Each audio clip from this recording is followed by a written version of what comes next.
Ladies and gentlemen, welcome to another episode of the Xarendol podcast. Today, my guest is Mike Fedele. How would you explain to someone who you are and what you do? Someone who doesn't know. Well, first and foremost, I am what I do, just what I do. Yeah, Is basically, who is Mike Fedele? Michael Fedele is a 63-year-old Italian American, born and raised in New York City area. My grandfather came in to Brooklyn from Calabria, Italy. My other grandfather, my mother's side, I never knew. He died when my mother was young, so I really only have one grandfather. Grew up next to him, and I am the president of an accounting firm called Fedele and Associates, and I'm also president of a non-for-profit organization called Light for the World. I am the founder and president. I founded an orphanage and a school in 2001 with my own money and my own time, and have run it ever since. We've graduated more than 5,000 kids from that orphanage and school, and I continue to run my business. I continue to support kids in Haiti, and I continue to support programs in the United States, people in the United States. I've got a lot of people on my financial back. Let's put it like that.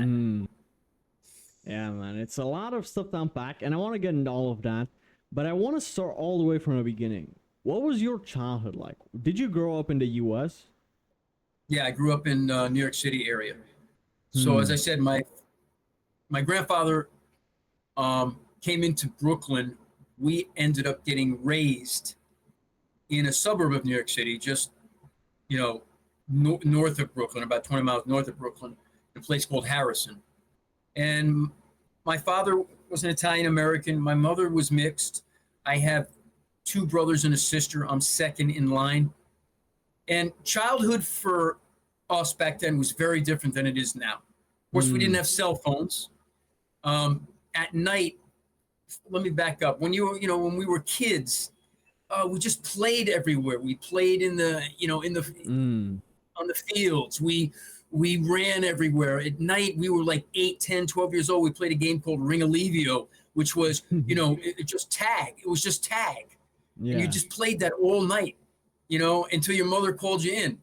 And there was so much activity outside as a kid, which you don't see now in the United States. I mean, the neighborhoods are barren. Kids aren't doing anything.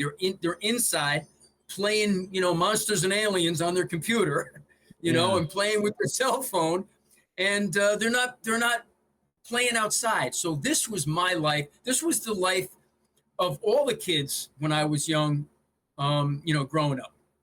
Yeah. You know what? Nowadays, fucking 10-year-old boys have porn addiction and video games addiction. Like, what the fuck? How does a 10-year-old guy watch porn? Like, this is where we've gone to in today's world. Oh. And honestly, I don't know about you, but I wouldn't give my son a phone until he's like at least 13, 14, maybe 15. Like, I would wait.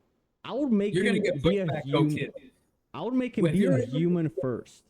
Yeah. Well, if you're an American, you're going to see the kids would push back on that so hard on their parents, and the parents just give in. I totally agree with you. Talking about porn, you must have seen some of my videos already, because that is the thing that is destroying young men. Yeah. It is literally ruining you guys. Not you, because you look pretty lean, but the average Gen Z guy has empty balls and a flat stomach and a big stomach. He eats too much. He's eating Cheetos and donuts every day, and he's spanking the monkey 3-4 times a day in front of a computer. This is the problem. Yeah. And you're not pursuing girls. You're not, chasing girls like you're supposed to. I don't mean chasing like a puppy dog. I mean the way men are supposed to go after women, because you got a hard dick in the morning and and you want to have a girlfriend. Instead of spanking them up, you're like, I've got to get my act together so that I can get this girl that I want to be my girlfriend and maybe to be my wife someday. This is over. When I was a kid, you didn't have this porn. You had Playboy and Penthouse magazines. And I swear to God, I'm telling you the truth. I didn't even know what masturbation was till I was 25. I didn't even know we didn't do that. We didn't even know what it was. Yeah. I'm not kidding you. It's almost hard for a kid in your generation to believe this. All right, it's hard, but I'm telling you, we didn't operate like this. We didn't even know about this stuff. And I don't know if I looked at a Playboy magazine, I didn't masturbate over it. I just looked at it and we went our way. We were into sports. We were into dating girls the right way, kissing them first and meeting their parents, and then later on, if it worked out that way, you'd have sex with them. Most of the girls that got married in their 20s that I knew, at least 50% of them were virgins. We're talking 40 years ago. Virgins. Yeah. Virgins. And the guys, probably 20, I'll give you a solid 20% of the guys were virgins. Probably 10 to 20%. Yeah. So that was the world, man. Now it's horrible what's happening to these, like you said, your generation. I don't know how to fix. I do know how to fix this, actually. You got to get rid of OnlyFans. You got to get rid of porn. You've got to tell men this is it. We've given women too much power. Because I agree with that. Yeah. These men have to stop swiping the credit cards on OnlyFans. And that means you have to somehow really, I think men as an overall, there's got to be a movement of some sort that says, okay, we're going to stop swiping credit cards on OnlyFans. And then women won't have any more power. They won't be making any more money, because once women make money, they have power. They don't need you anymore. So you got to stop swiping the credit card on OnlyFans, and you got to stop giving women the power, and then it's going to go away. Yeah, that's how I see it. You know what was my situation? Because obviously when I was a fucking teenager, when I was like, I don't know, 13, 14, obviously I was puberty. I was fucking seeing this shit, right? The first time in school, actually, in fucking, what do you call it? Like the computers class, whatever. A classmate showed me fucking Pornhub.com, and that was the whole rabbit hole, bro. That was it. 13, 14. And honestly, whenever I got my first girlfriend at like 16-ish, I stopped completely because I started having sex, right? And then after we broke up after like a year and a half, I didn't go back to porn. I never did. The thing is, I now knew that I don't want to be a watcher and that I want to be the main character in my life. But so many guys go so deep down that rabbit hole, like they've been watching porn for 10 years, that they now, even if they have a girlfriend, they go to the toilet and jerk off rather instead. And that's something that I never understood. Like how can somebody? Because it's easier. You're accustomed to it. You get accustomed to it. Well, I don't watch porn either. I don't do any of that. Yeah, I feel like that's the really, when men stop craving, when I stop wanting or desiring real women and they'd rather just jerk off to some pixels on a screen, that's the fall of a nation, I feel like, because those men are weak now. Yes. Like you don't want those men going and protecting your country.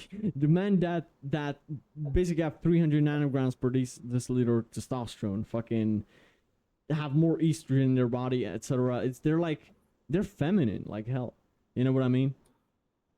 Do I know what you mean? Of course, I see it every day here. If they're on the internet doing it, they're on the internet just making these ridiculously immature comments. 25-year-olds, 30-year-olds. It's just juvenile. The juvenile, immature, evil behavior is more than I could have ever imagined in a 25-year-old. A 25, when I was, listen, going back to my childhood, I'll tell you this. When I was 14, I had just graduated from 8th grade, okay? 8th grade.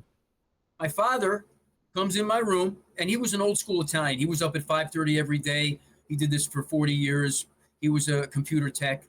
Up at 5:30, he gave me a good example of hard work. He comes in my room, and goes, Mikey, my brother Gino was there too. Mikey, get up. I'm like, this is, what, Dad? What, Dad? He says, get up, you got to go to work. 14, okay? And he made us go to work at the nearby country club to carry golf bags on my shoulders. I was not even 85 pounds soaking wet, okay? I was an athlete, and I was kind of strong from it, but still 85 pounds. at 14 years. Just had turned 14, by the way. Yeah. Graduated 8th grade. And I caddied all that summer and all through my teens and even into college. And I have not had a summer free since I've been 14. I've worked all the time. And I tell people at 15, I was a young man. At 15, taking care of business, being responsible, giving my father money when he needed it. I put it in my sock drawer, my money. And my father come in the room and say, hey, Mikey, I need to borrow $200. That's my father. No problem. I mean, kids wouldn't even think of doing that today. Yeah. Bro, and $200 back then had completely different value than $200 today. Oh, it was huge. It was huge. I mean, very, very huge. Probably 2,000 right now. So that was the world. Yeah, that was the world I grew up in, but it was not a porn-soaked world at all. And, you had real girlfriends and you had really making out with them, real fondling and all that before you had sex. Now it's like, and you know what the thing is amazing? These girls are traumatized too. They're all screwed up. They've had sex with 10, 20, 50 guys. That's not good. They're not wired for it, man. They're not wired for it. It just completely destroys them on the inside. And I don't know what the future holds, but we got to fix this problem, brother, because if we don't, there's going to be no families left. Yeah. I feel like the best way to raise a boy, and correct me if I'm wrong, but this is what I think, is start with something physical. Like, literally, get him to wrestle your neighbor's kid, right? Get him to fucking start just play fighting, then get him to fucking, I don't know, MMA gym or something just once a week at least. Get him to be a primal human. And a part of that is actually getting your ass whooped and whooping someone's ass. And I feel like that we took that away. Yeah, the soft men and of course feminist mothers took that away. Nowadays they go cry to the teacher when they have a problem. Back in the day, my father says somebody hits you, you hit him back 3 times. Yeah. When I was a little kid, you hit him back. Let me tell you something. So when I grew up in grammar school in New York, I've said this before. I think I probably had at least 50 schoolyard fights by the time I got out of 6th grade. Okay? Every day after school, somebody was fighting somebody. Somebody had called somebody else. Kid would be fighting. We'd be playing football, and somebody got hit the wrong way, and it ended up in an all-out fist fight. Yeah. So fighting is a part of growing into becoming a man. These kids don't know how to fight today. They know how to shoot a gun. Okay? They know how to play what do I call keyboard warrior here, right? Oh yeah, bro. Keyboard warrior, but they don't know how to throw a punch. They don't know how to throw a haymaker. Yeah. Okay? Yeah. That's the problem. To defend themselves and become a man. Yeah, man, how do you want to have a girlfriend that looks up to you and adores you and loves you, but you can't even protect her from another man? She won't. She won't. She'll just be with you until you'll just be a convenience to her until she finds the guy that she wants. Yeah. Who is that guy that you're talking about? Yeah. And you know what? I remember one time I was in high school, so I was a little older now. I was in 10th grade, and in 10th grade, I was a handsome young guy, and I was an athlete though. I was a tough kid, but I was small. And I remember on the other side of the tracks, we were Italians on one side of the track, and there were Italians on the other side of the track, and they were what we called the Gavones, like the idiot Italians, like the guys that were always trying to be tough guys. We were the more intelligent ones, but we weren't scared of them. We were just not trying to fight them every day. But hey, you call me out, we're going to fight. You follow me? So his girlfriend, I was invited to a party. His girlfriend liked me, and then she invites me to her birthday party. Right? So so the next day in school, maybe it was a Monday or a Tuesday, he comes in school and he's got 2 other guys with him. He's got a billy club. He's hitting his hand like a billy club is like this. And he's walking up to me. I'm like, okay. And then he says, yeah, meet me after school, Fedele. I'm like, all right, let's meet after school. And so we met after school, but they had a plan. So they had 3 guys jump me along with him. No, You know, they man. got some shots. Yeah, man, they got some shots in. Yeah, they're pussies. He couldn't fight me alone. Yeah. He had to have his boys with him. At least they fought, which today kids don't even fight. But my point is, I took a big L. I didn't run away though. I fought them all as much as I could. I got a black eye, bloody nose. They got a couple of this, but they got the best of me, 4 guys. But I didn't run away. You follow me? I took it. I took the L. And now after that, I ended up seeing him again, and we ended up having a fist fight, and I kicked his ass. But my point to you is, sometimes you just got to take a beating just to show everybody I'm not playing. You know what I mean? I'm not playing. I took a beating. I took the L, but now we're going to see each other again. That's what we did back in the day. We didn't run from a fight. We took the beating when we needed to. And you know what? They ended up respecting you. Yeah, there's a really valuable lesson in that. And I want to ask you, would you say that it's a similar thing in business, that one of the hard things in the beginnings is when basically you know that everybody's kind of right at the moment, that the thing that you're trying to make work is not working right now, that basically you seem delusional right now, that you're working on something that doesn't work. Everybody's telling you just go to college, just quit, just bro, stop doing this little business of yours until it works out, right? Would you say that you kind of take an L in front of your family, friends that are telling you to fucking quit? You mean a small business? Yeah. Or quit what? Quit going to school, or quit a small business, or you just saying quit anything? Yeah, quit your business, just because people are bashing it. I don't think I think you should believe in yourself and what you're doing. Yeah. I don't think you should really care what anybody says. And we'll get into my orphanage and school later. And I'm a hero now, but back when I started it, people called me a complete idiot and a fool for getting on a plane by myself with 50,000 in 8 suitcases hidden with my clothes. And I started an orphanage and a school. I didn't listen to anybody. In fact, at the time I was going to a church, and they said, well, you didn't get approval from the church authority to do this. I said, I didn't ask you guys for anything. I didn't ask you for prayers. I didn't ask you for, bon voyage. And I certainly didn't ask you for your money. My point is, if you believe in yourself, that's enough. And by the way, in order to believe in yourself, sometimes I'll have these conversations with young guys on Instagram, and they'll ask me, like, how do I come to believe in myself? I said, you know how you come to believe in yourself and have confidence? Put your hand to very difficult things. Do them without anyone's help over a period of time successfully, and you will have automatic confidence. And no one will be able to steal that confidence from you. But what you see out here is all this fake stuff, all this fake shit. Yeah. They don't have real, genuine confidence because they've never accomplished anything very difficult, or a number of things very difficult by themselves over a period of time. And when you do that, you truly have confidence that no one can take away. Yeah, man. I do absolutely understand that. I feel like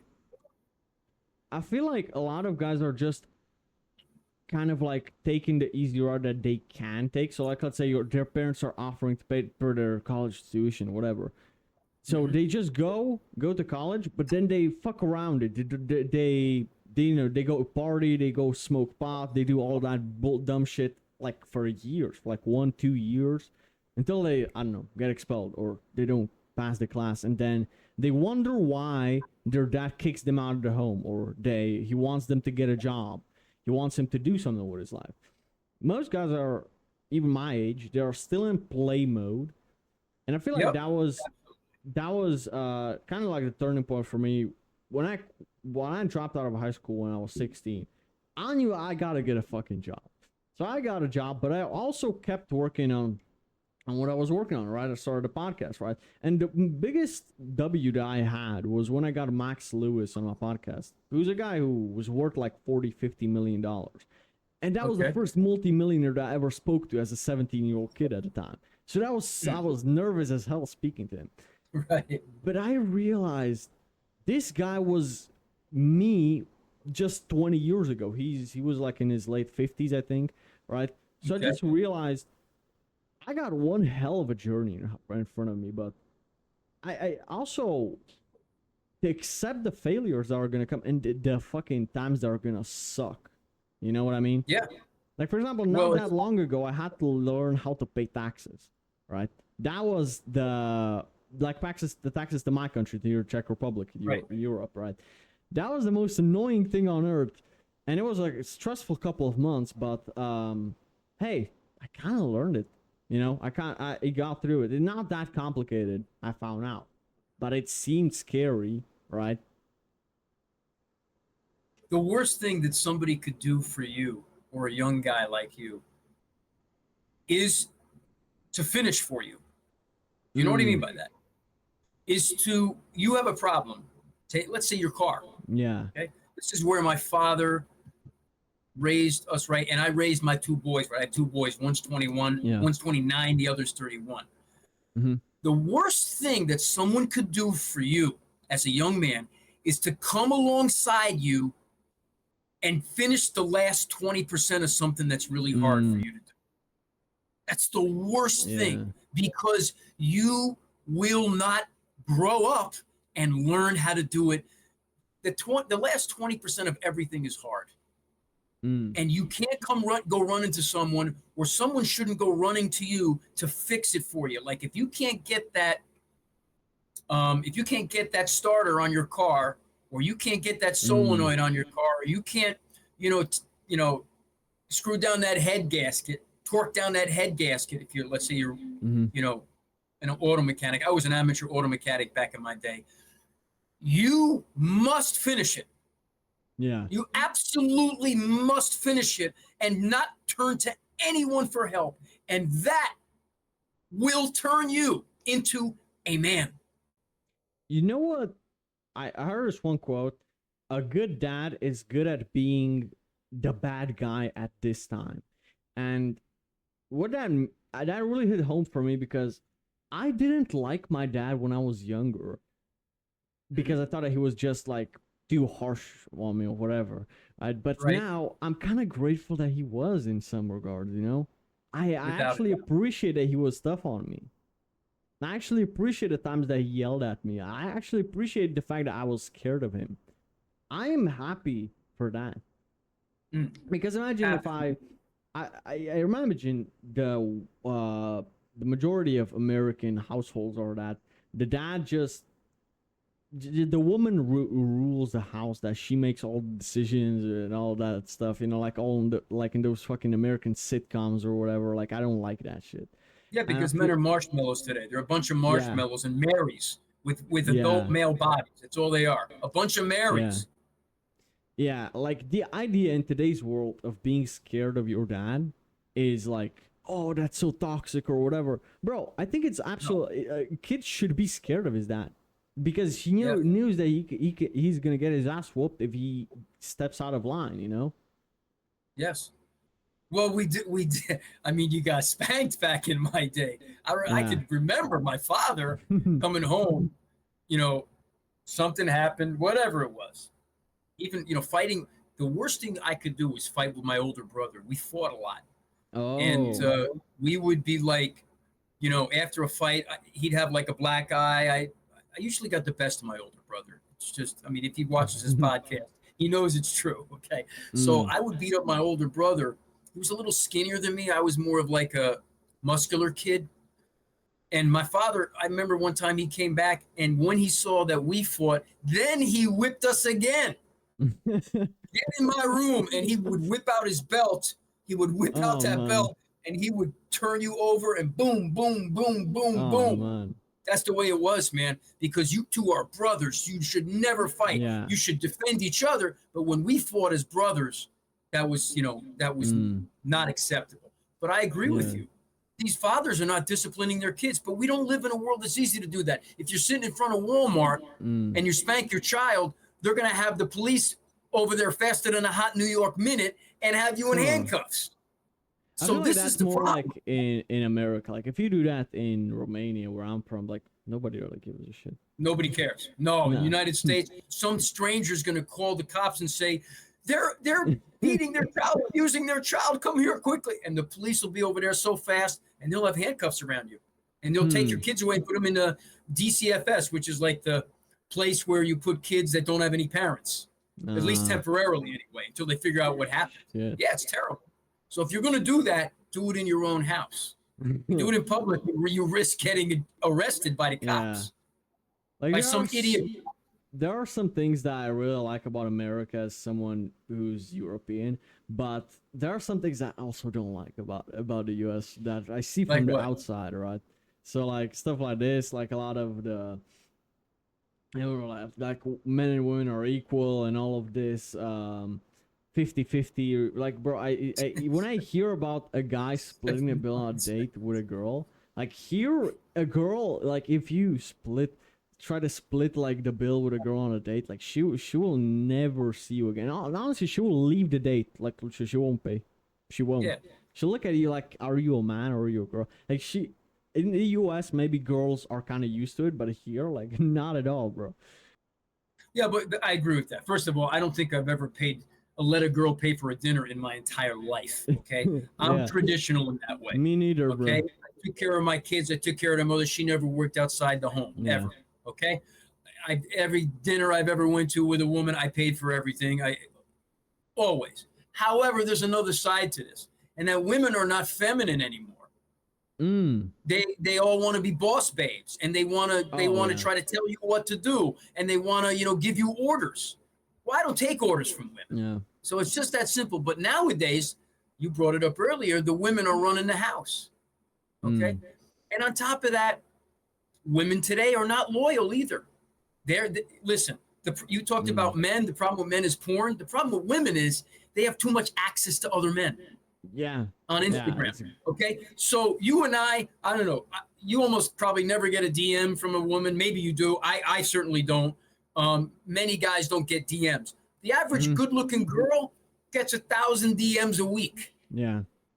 And if you're her boyfriend, and you're having a problem, what's she gonna do? It's very easy to bounce and to go to one of these other guys. Yeah. So women's porn is the attention that they get from other men, the Instagram, the dopamine fix they get from, getting the hearts and getting the DMs, and ultimately bouncing on their boyfriend if they have a little problem and going to another guy. So this is the problem. This is the problem. They're boss bitches. They don't want to listen to a man. They do think they're equal. I mean, all this nonsense about men and women being physically equal, this is a bunch of nonsense. In fact, men run the world. Yeah. How many women do you see on oil rigs? How many women do you see as bricklayers, construction workers? Zero. Exactly. Practically zero, okay? So, or very few.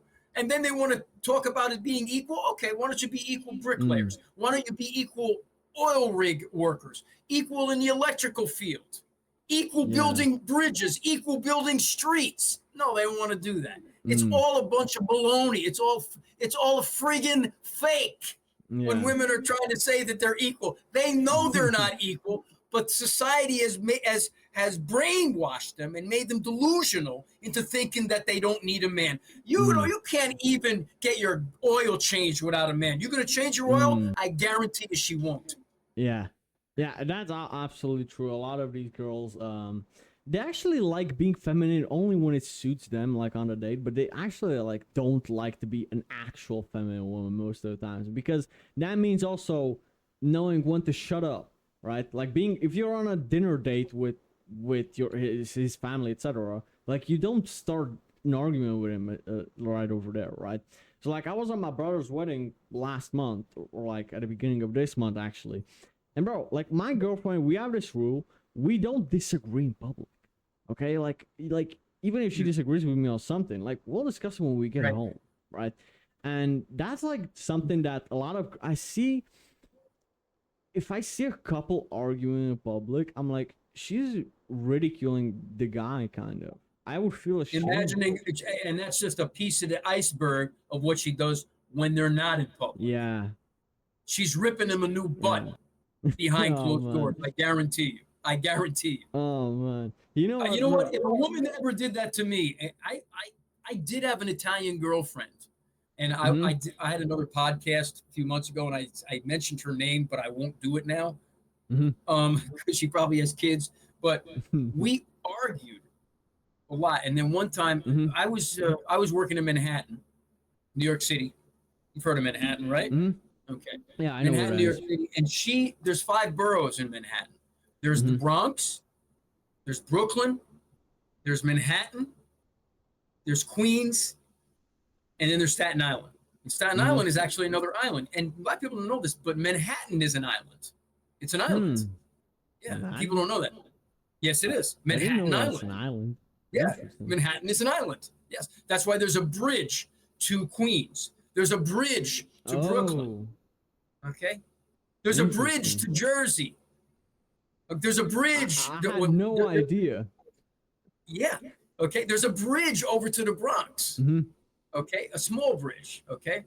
What was it, the 53rd Street Bridge? What have you? Anyway, so Manhattan's an island. In addition to that, Staten Island is an island. No, people wouldn't even think of New York City as an island, but there's 2 islands in New York City. Manhattan is one of the 5 boroughs. Manhattan and Staten Island. Anyway, my Italian girlfriend, at the time, we would get in arguments easily. And then finally, I'm in her car because I would have a hard day at work. She wasn't working. She's still living with her parents. Now I'm living on my own in my own apartment in New York City. And I would take the ferry every day. It was a ferry a boat you took from Manhattan to Staten Island. How old were you at this point? 24. Okay. Close to your age. I was right out of college, working as a young CPA in New York City. Okay. Yeah. For Ernst & Winnie. Now it's Ernst & Young, a big accounting firm. So I was a young serious young man, really wanting to build my life. And by the way, I say people, I didn't mess around with girls in my 20s. I was very serious about work and making money. Real talk. Yeah. Like I had no time for girls. Okay. So we get in the car one day. I'll never forget this. We get in the car and she's just trying to control me. I said, don't give me friggin' orders. And she says, I don't care. I want you to do this. I want you to say, you know what? Stop this car. I'm getting out right now. We are finished because I'm tired of this. You know what I mean? Like when a woman's trying to give you orders, it's over. That's not her place. They're supposed to be taking orders from you. They're supposed to be submissive. They're supposed to be, you're supposed to be the leader and she's supposed to want to follow. And if she's too traumatized to follow you or for whatever reason doesn't want to, finish it. Yeah. I feel like that's mostly because a lot of guys look for a mommy in a girlfriend in a way. Like, bro, I will never forget. I once went to a restaurant with my girlfriend and we sat down already. We already had our food, right? And we saw another couple walk in. But the weirdest thing ever happened. The dude sat down and the girl went to the waiter to order for him. And I was like, oh my God, how does your girl come up to the waiter and order for you? And the guy was on his phone, just, I don't know, whatever he was doing. Like, oh my goodness. Like he was mothered his whole life. He was mothered his whole life. Yeah, I was like, that was the craziest thing ever, Like, and it's going to get worse. And then eventually, hold on, I'm going to tell you, eventually she's just going to disrespect him for that. And she's going to find her Chad and she's going to get boned from behind by her Chad. That's what's going to happen. I'm telling you what's going to happen. Yeah. She will lose respect for that guy. Women will lose respect for a guy that does that. And women will lose respect for a man that they have to support financially. Okay? I've had more than 100,000 clients in my career. And I can tell you, eventually, when a woman is supporting a man financially, she is going to be upset. She's going to be angry. She's going to lose respect for you. And eventually, she's going to divorce you or just cheat on you. Yeah. You can put it in the bank, sign, seal it, and deliver it. Women are not wired to support men financially. They're simply not wired in their DNA for it. And when a man allows her to do that, he is setting himself up for Yeah. disaster. And honestly, bro, guys need to stop trusting what a girl says, bro. A girl will say so many times, I don't mind paying for my man and everything or whatever. Complete She will bullshit. say that and she will Complete bullshit. sound convincing. And I don't think that a guy can learn this any other way than believe lies from a girl and then seeing that how often girls lie. Because so often that I honestly, it's hard to trust most things that they say because it's just how they feel in that moment that they're speaking. Well, women's survival. Okay, so let me tell you something that I believe about women. Women's survival strategy is lying. You might say, what?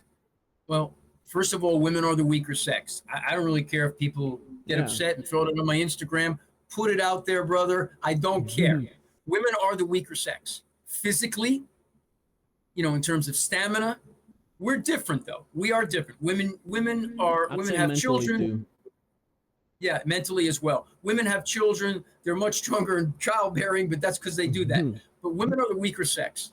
And women have to figure out how to get this goes all the way back to our how we are wired as male and female. Women have to have resources for their children. Okay? Because ultimately they bear the children and they have to make sure those children have resources. One of the survival strategies is to lie to survive. Men are the survivors. Women are the ones who are helped to survive by men throughout all of history. Okay? And so women have to lie. It's in their DNA. I tell men, don't be mad at it. Actually, you can get really upset at this. But women have to lie much more than men do in order to survive. Yeah. If you look at it from a primal standpoint, definitely, the only way a woman she can't hunt fucking mammoths with a spear by herself, bro. She needs fucking men to do that for her, bro. Exactly. What the fuck? Exactly. She has to lie her way through things. And that's just the bottom line. So I'm already clear that women lie considerably more than the average man does. Now, am I saying every woman's like that? No, but I'm not talking about the exceptions. We're talking about the rule, and the rule is women lie a lot more than men do. Yeah, for the reasons I gave. Yeah, I absolutely agree with that. And honestly, I don't even see wanting to, or men saying, "Oh, but women should do their part." But they do their parts in other ways, not by. I wouldn't want my girl to work a job and call another man a boss. You know what I mean? Come on. Yeah, it's a tough one. Yeah. I don't have a problem with that as long as you guys, when she's with you in the house and everything, she's the same. She calls you you're my boss. You know what I mean? Yeah. I don't have a problem with that because you have to look. I have women at work for my firm. I mean, I expect to be respected. There's a few of them that call me boss. I never ask them to call me boss. They like to call me boss. Some of them call me Mike. Okay, which I'm fine with. So they should respect me as boss. Call me boss or call me Mike, what have you. But it should be respectful. However, when you're at home, you should be doing the same. That your boss should not be your man. Yeah. However, what you really do find out is some of these women are married to weak men. And you're kind of like their man, but you don't have sex with them. But you're kind of like their leader. Yeah, it can be like that. It can be like that. Yeah. Do you know Myron Gaines from Fresh and Fit, basically? I do. I've seen it many times. I used to donate. Initially, I donated because I was very interested in his content, doing the red pill and everything. But I don't think that, I think everybody gets what's going on now. And, what he did is it had its place and it had its moment. Yeah. But I think I've moved on from it. I don't really need to watch that stuff anymore. Me too. It had its moment. Yeah. Yeah. I feel like every guy should go through a phase when he learns this stuff. And it's kind of like, it's kind of like it opens your eyes when the Disney movie bullshit, it's like a wool that was covering your eyes, like it's just taken off, right? But one thing that he said is like how a woman speaks of her man is kind of like a direct reflection of how respectable is he. You know what I mean? Yeah. Yeah. So like Absolutely.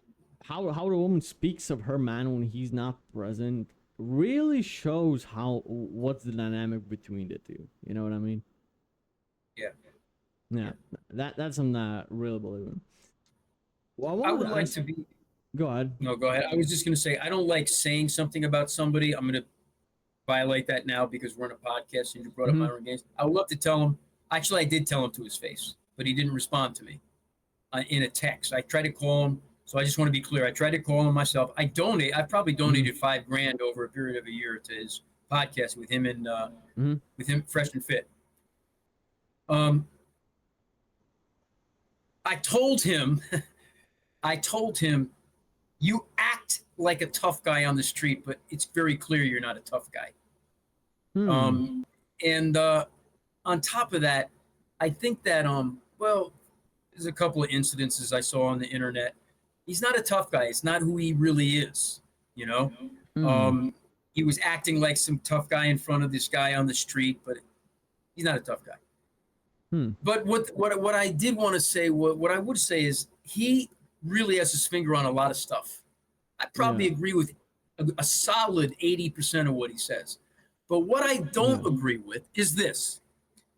Out of his own mouth, he has said women can't handle the truth, or you can't speak to them in a certain Yeah. way and they can handle it. Well, if that's true, then just stop talking to them the way you talk to them and understand that you have to tone it down with them. You can't get Yeah. into an all-out Yeah. verbal brawl with a woman and expect her to respond to you in a way that's feminine and gives you what you want as a man. It's not going Hmm. to work. So he has Yeah. been unable, he has been unsuccessful, as far as I can see with him on the internet, of drawing women into his masculinity. Hmm. Yeah, I understand what you mean, but I also feel like that's part of the show. That's part of the entertainment. Arguing with girls for a living. You know what I mean? I feel like that's. I think his true personality comes out. And his true Hmm. personality is he's a little insecure still. He's a little Yeah. insecure. A very secure man doesn't need to fight with women every day. She understands that you are the leader. She understands that you're the one in control. She understands that you're the one that's going to protect you. She understands that you're the one providing. You don't need to twist her arm all the time. Oh, don't get me He's wrong. very good at that. I absolutely agree with you on that in a relationship. Like you don't argue with girls. But for his situation, like these girls aren't his. He barely knows them, right? And if this Yeah. is what he chooses, he enjoys to do in the past podcast and after hours, whatever, right? Okay, now you may disagree with that. I don't really care, but I would like to see I would like to see another side of him to show me that you ah really that the red pill would be also to me the red pill would be also the ability for an alpha male to get leaders to get submission out of a woman mm, without twisting her arm. Does that make sense? yeah. And I Actually, have now not. that you Let me talk finish. about that, Let me yeah, finish one. Let me finish my point, and then you can throw it in. yeah, I have not seen that out of him yet. yeah. Me Okay. neither. And now that you say that, that makes a lot of sense. I There's not much I can add to that, bro. Like you pretty much nailed it. Like I do respect Myron for his work in law enforcement and for everything that he does. There are some things I disagree with him on, obviously, but I do think that his message is overall positive. Yeah, I That's said what I believe. 80%. I agree with him. I said 80%. That's a lot. Yeah. That's a lot of percent. But he's Mm. got to work on that. I believe. I'm giving my male insight here. Mhm. I've never had a personal conversation with him, but he's been on the internet a lot. I Yeah. think he's still working on his own insecurity with women, and he has to be constantly the guy that is, showing everyone, including her, he's in control. A real godfather does not need to do that. Hmm. Everyone knows, especially her, that you are the man. And if ever push came to shove, you'd put her in her place. But you Yeah. don't do that because she knows her place and she Yeah. respects you in public and in private. Yeah, that makes actually a lot of sense. Um, yeah, but I still see it as that's a part of the show. That's the why people Okay. watch.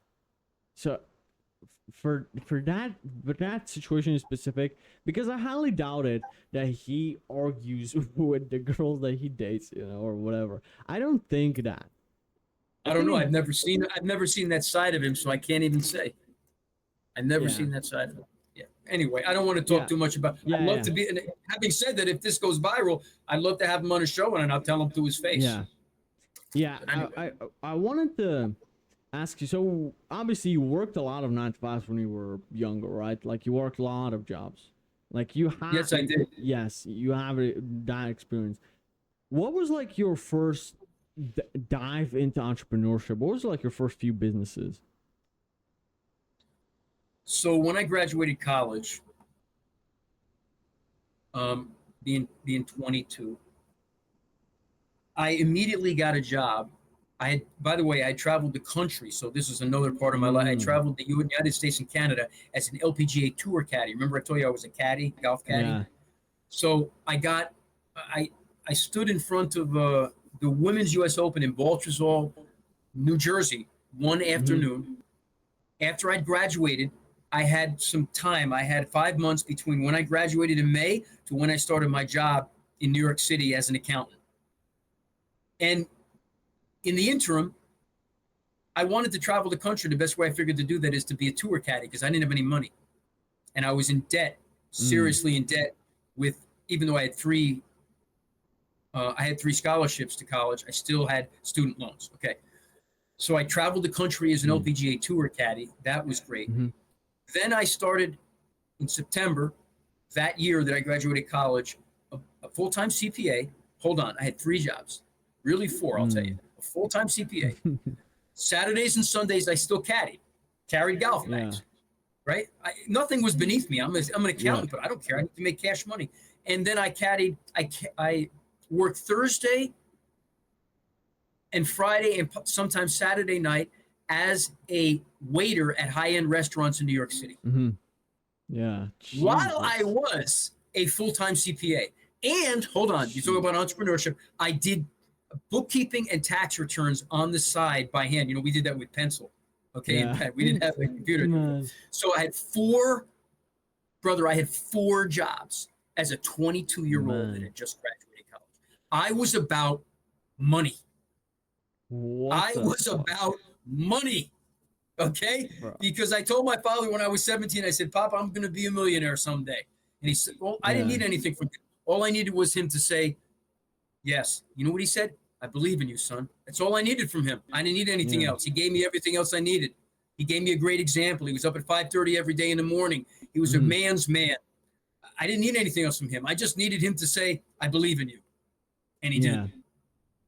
Yeah. Holy shit, bro. That's like another level of hustle, like I can't understand guys that can't keep consistent at like something simple, like posting content regularly, or if they have a e-com store, right, keep posting the products, right, on TikTok or whatever that you're using to sell your products, right?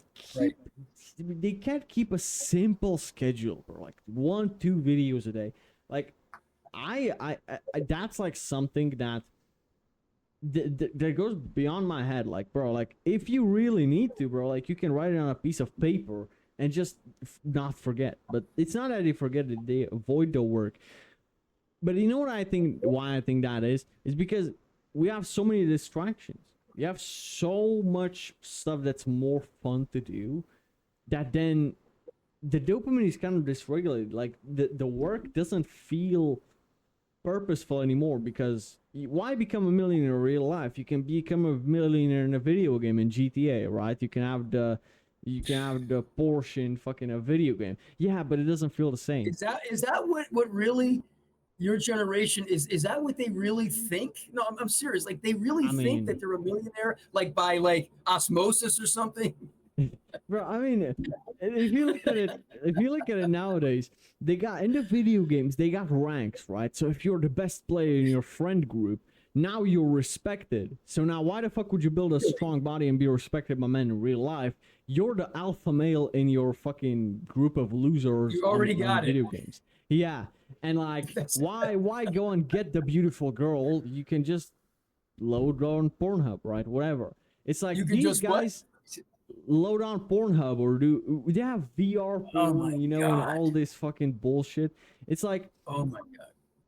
guys, they find a way to simulate what they actually want in real life. You want respect, you want women, you want money, freedom, whatever. You can get that nowadays without any effort, but it's not real. And a lot of guys go to that, right? And you have to, in today's world, you have to be dissatisfied with that. Now, you don't have a problem with that, but a lot of guys, like young guys, like they have to be dissatisfied with that and chase the real thing. You know what? First of all, let me say this. I never allowed my boys to play the video games. Yeah, that's a good, bro. Don't. I never allowed them. I knew it was bad. Yeah. And, when you're sitting there all day shooting people, it's one of the reasons why you get these guys, they're 25 years old, they're on a housetop and they're just gunning down a whole party of people. Or school shooters. So I very early on, I did not allow my two boys to do that. Yeah. I bought them Legos, and they had their Lego. I can say their Lego collection, like this huge collection of Legos, and that's all they did, and which was very wholesome. Yeah. But that is interesting to me. So it's almost like this, what would you call it? Like this simulation. Yeah. Of reality. That's what it is. It's amazing, and that they're satisfied with that. Yeah. I mean, you're telling me something because that you is, feel good deepening my for a moment. But what for a moment. but what they don't realize is that as soon as you turn the video game off, the fun stops. Your life is shit again. You know what I mean? Yeah. But Yes. if you get a six-pack in real life, you're healthy all the time. If you get a girlfriend, you can call her anytime, she's gonna come by your crib. It's like if you make the money and you have the Porsche 911 in your driveway, you have that car, and like your life is not shit anymore, right? But when you quit the video game or your power goes out, your life is shit. This is why many guys just spend all their time indoors and they don't go outside. It's because in the outside world, they're a loser. But in the video game world, they're a rank 100 fucking Call of Duty army troop, whatever. They're a winner in the video game. So they want to keep winning, so they want to keep that good feeling, so they keep playing the video game. This is why I've said on my Instagram and when I've been able to give talks, give yourself a task to do, something that you have to do, and do it by yourself with no one's help, and finish it to completion without anybody finishing for you. Yeah. This is going to help you to grow to be a man. You have to start somewhere. If you keep dealing with this fake stuff, you're never really going to grow up. Yeah. I mean, you're going to be 50, and you're in your head, you're still going to be a child. Yeah. Maybe living with your parents still, who are 70 or 80. I mean, now there are some guys I know in their 40s still living with their parents. Yeah, that's actually beyond crazy. Like, if you're above 22, you shouldn't be living with your parents, bro. Like, come on now. Like, bro. Like, I'm 18. Like I'm 18 and I'm already moving out in 2 months when the apartment is gonna be empty. Well, you just indicted like 80% of the Gen D generation in the United States by saying that, because they live with their parents. And you know what's really funny in Miami? So you go talk about Miami. It's not funny. These kids, I call them kids, but these kids they'll work a job and then they'll buy a Mercedes on credit or a Porsche. Oh, okay. Yeah. living with their parents. Hold on. And giving the impression to the bitches in Miami that there's some kind of high rolling crypto guy so that they could get, easy pussy. Yeah. You understand? Yeah, man. It's all fake, man. It's fake. You're living with your parents. You're not really independent. Yeah, that's crazy, bro. Like, especially, it seems like the guys with the Beamers always, because they get a cheap $50,000, which is more expensive than most people buy at 18, 20, but it's just about achievable enough with a fucking interest rate of fucking 12% and fucking 70 months of payment, like, like just about enough, But man, I absolutely agree with you on this one, man. How would you say? So you asked me, how would you fix this problem of men being feminine and porn addicted? And frankly, I'll throw this in too. I think this generation is drinking hard liquor too soon. I'm not talking about beer or something. Y'all should not be drinking hard liquor at 18, like throwing down shots of tequila and stuff. This is for people who've earned the right to drink hard liquor.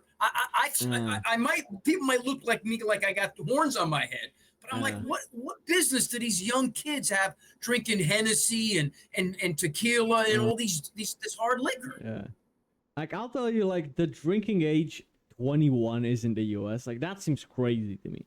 Like here, obviously you can at 18, but like most people, like they drink vodka or something like at 14, 15. Like they try. Like I remember getting drunk the first time when I was like 15. Like getting in the club with a fake ID. Like that's the stuff that we were doing fucking in the first year of high school, and then we were fucking retards, right? And we should have gotten our asses whooped for that, to be honest. But somehow we got away with it. But I believe it. I also see it as those same guys that was doing that shit when I was 15, they still go to the same parties and the same clubs today, 3 years later, and I'm not. They're fat as fuck, and I got a six-pack now. And that's like, I'm trying to figure out why that happened, because I was exactly just like them, but they stayed on the same path, and I just diverged. And there are a few people that diverge, that stop the bad habit, that stop drinking, stop eating like shit, get in good shape, start talking to women, start posting content, start doing a service business like video editing something, start making 1, 2, 3K a month online, start giving their parents some money, move out, right? And they, by the time they're 18, 19, they're independent man, making money and building his career. And then there's the other guys from high school that still live with their parents, virgins, bro, probably, or just paid for pussy, and that's how they lost their virginity. and lame shit like that. And I'm trying to figure out why. Yeah. Maybe you can answer that. You're the one that diverged. You're the one that sound. Maybe your father part of that. Your upbringing. Yeah, bro. You know what?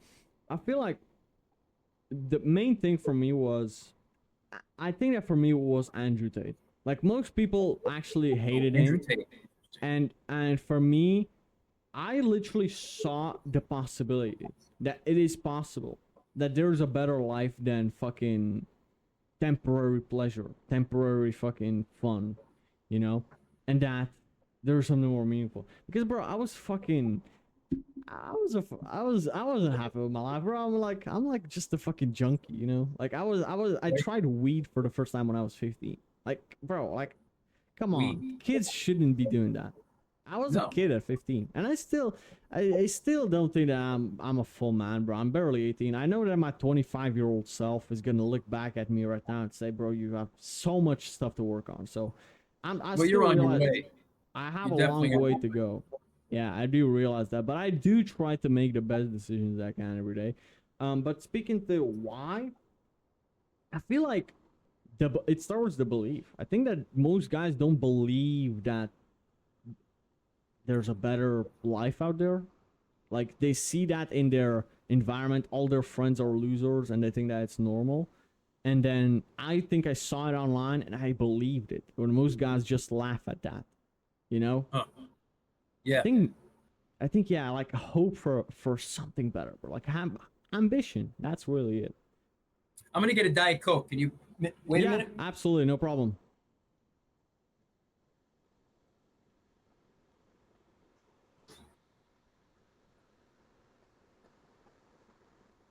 God damn, I'm enjoying this conversation, bro.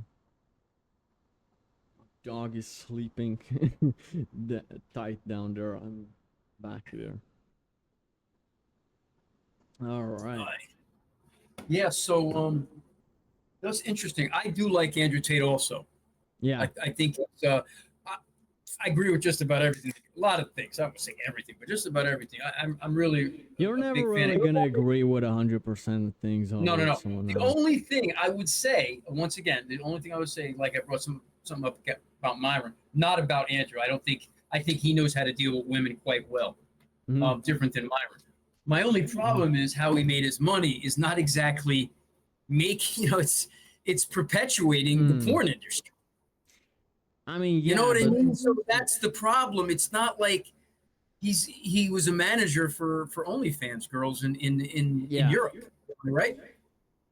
yeah. His explanation behind it was that guys are gonna do it anyways, so that's why his justification behind it. I But I mean, look at should it. I be a criminal because other people are going to do it anyway? You know what I mean? I don't Yeah, buy yeah. that.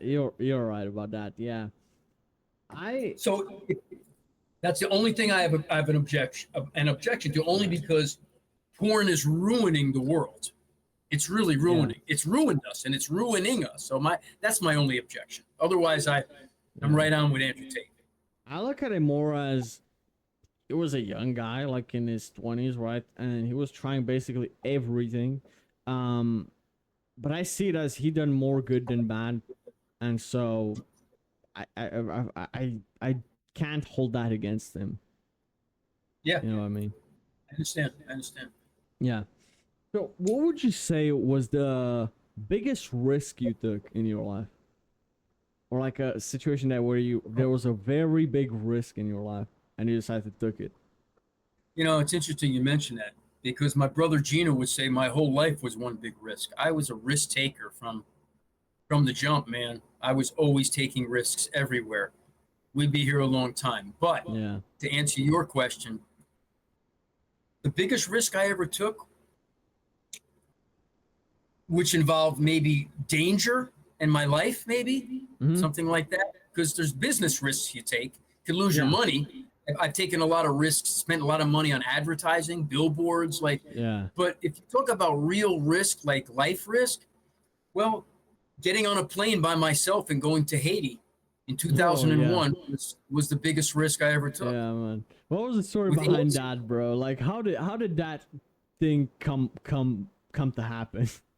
So, all right. So, when I was 38, was I 38? I was 37. I had worked since I was 14.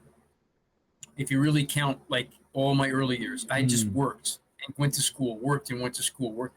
So 14, 24, 34, that's 23 years of just straight working. And I was a millionaire at that point. So I became a millionaire by really hard work and saved my money. I didn't buy Porsches and I didn't buy cars. I saved my money. Every time I made 10 grand, I put it in the bank. 10,000, put it in the bank. Yeah. 10,000, 10,000. And then I sold my condo in New York City and I made over about $1.1 million on that. And I sold my first accounting practice at age 37. I sold it. Okay. I was tired. And the reason I sold it is because I'm like, okay, I did it, man. I accomplished the goal that I wanted to, that I am now a millionaire. Now, what am I going to do? It's like I worked my whole life to do this. Yeah.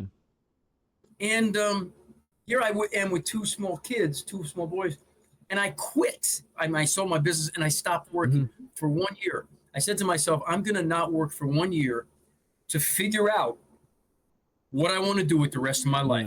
Because what am I going to do? Buy another Mercedes? Like this was empty to me. It was empty. Yeah. I don't want to buy more possessions. I want to know, what am I going to do with the rest of my life? I'm a young man. Am I going to start another accounting firm? Like, what am I going to do? So I took a year off. And all I did is I went to the library. I exercised. I was a runner and I lifted weights. And I meditated. I read books because I was a voracious reader. I read books every day in the library. Me too. I studied. You're a reader too. Okay. Yeah. And readers are leaders. Okay. So I was a voracious reader. And I exercised and I meditated every day. And then I ate and went to bed and spent time with my boys. Right at the end of that year, one of the books I read, and it was sort of an accident because I was leaving the library, but it said this guy, Joseph Benevenga, and I knew that was an Italian name. And the name of the book was The Neglected and Abused in Haiti, A Physician's Year in Haiti, The Neglected and Abused. And I actually have a copy of that right here. Way. No, I do. Not because of this podcast, just because I keep a copy of it because I like to reread it. This is the book I read a very long time ago. Like 26 years ago, okay, by Joseph Benevenga, an Italian Catholic.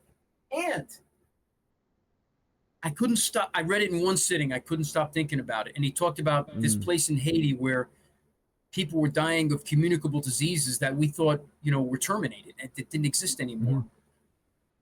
And I said to myself, wow. Now you have to understand the background. I grew up right next to my grandfather, my Italian grandfather, and my uncle was handicapped his whole life. He crawled on the floor because he had bone diseases in his arms and mostly his legs. And so I always had a heart for people that were handicapped, for the misfits, for the broken people of the world. The Island of Misfit Toys in Rudolph the Red-Nosed Reindeer. You ever see that? And you got the Island of Misfit Toys that Santa Claus goes to. I always felt like I wanted to help those, those toys on the Island of Misfit Toys, because I grew up next to my uncle who was like that. And my father would always say to us, don't ever make fun of anybody because you never know what they've been through. So I grew up with this mentality. And for that, I was different. I had a heart for people that were down and out, that were not given the, the starting line that you and I were given. And I read this book and I said to myself, I want to go to this country. I want to see the poverty and the squalor and the extreme poverty that he's talking about. I had no intention of opening up a school in an orphanage. Okay. None whatsoever.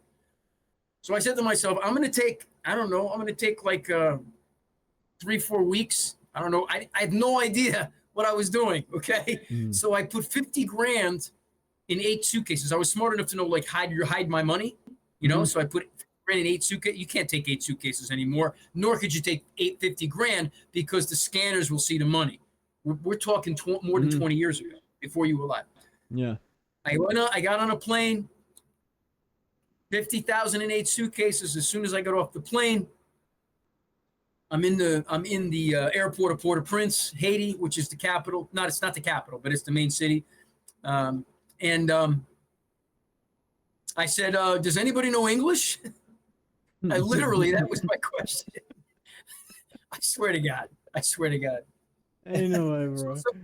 I swear to God. You come to Haiti and you didn't know anybody and just asked if anybody speaks English. I didn't even speak the language and nothing. They speak French there too, but the street language is Haitian Creole, which I now speak fluently. So this guy with broken English said, he's a taxi driver, said, yeah, I speak a little English. Like that. I said, okay, I want to go to this place called City Soleil. He goes, no, man, you don't want to go there, man. No, man. Why? Because they're going to kill you. It's dangerous. Like, no, man, I want to go there. No, man, I can't take you there. They're going to kill you. I said, okay. You got like churches in this country? Can I go to a church? He says, yeah, I take it to a church. So he took me to this church. And in the next week or so, I got to know some people there. And then I asked one of those guys to take me to this place called City Soleil, which means City of the Sun. And that's where I read about these kids who were living and dying in extreme poverty. So, what was your plan when you first came to Haiti? What did you intend to do? Why did you go there? I wanted to see what I was reading about in this book. Ah, yeah, makes sense. And so, hold on a second. So, yeah.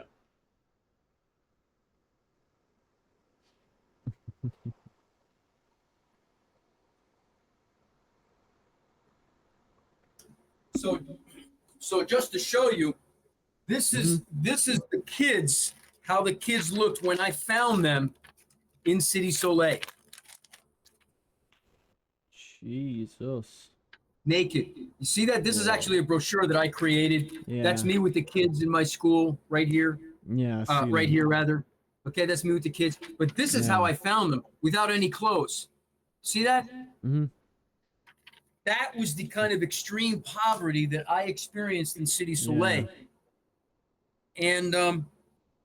And after 3 weeks, so I went to live there in the mud huts, which is extremely difficult. The mosquitoes are eating you alive till 4 in the morning. You can't even survive, man. Like I had to get in the SUV that I rented a few times because I couldn't take it. But Haitians, they sleep right through that stuff. Like they're drinking a glass of water, man. They just sleep right through it. Man. Me, I was getting eaten alive. I couldn't take it. So I'd get in my SUV, turn on the air conditioning for like 3-4 hours until I almost ran out of gas. Then I go and get gas in the next day. But anyway, that's the start of it. And then after 3 weeks, about 12 of these kids, I was going to leave and I was going to go to another area, you know, and every day I was helping these kids with food, and I got protection from what they call the area kings. Every area has a king, like a captain or a king leader that runs that particular area of City Soleil. So they protected me because I was helping them out, and they never stole from me. They never took any money. It was pretty amazing. After the 3 weeks, one of my Haitian friends who was at this church that I was, going back and forth to, he comes to see me and he says to me, I'm leaving. And he says to me, these children told me in Creole they want you to be their father because they didn't have any parents. No, they're just kids kids on the street. So I said, okay, let's get them some clothes. And we went to a hotel. We got them some clothes. And then a couple of days later, I'm getting coffee on the street. I love Haitian coffee. And a guy comes up to me with a translator and says, I heard there was a white man helping the children in misery. God sent me to help you. Were you the only white guy there? That you could see on the street? Yeah. I was the only white guy there. I was the only white guy you could see.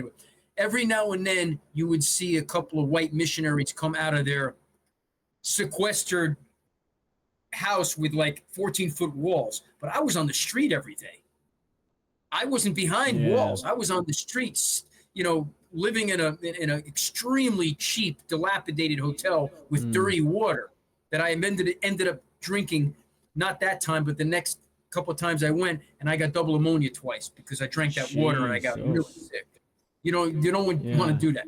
Anyway, point is, I took these kids in after 3 weeks, met this guy in the street that said, I want to help you.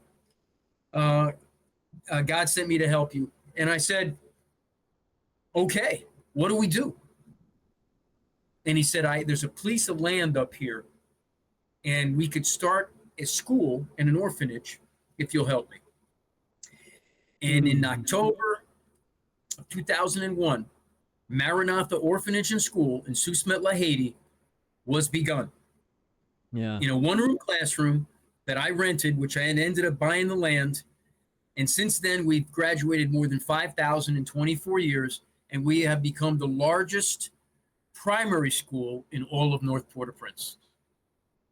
That's the story. One hell of a story. That you do realize that 99% of people don't have anything even half as interesting as that. Holy shit. Like, this is like inspiration for anybody watching.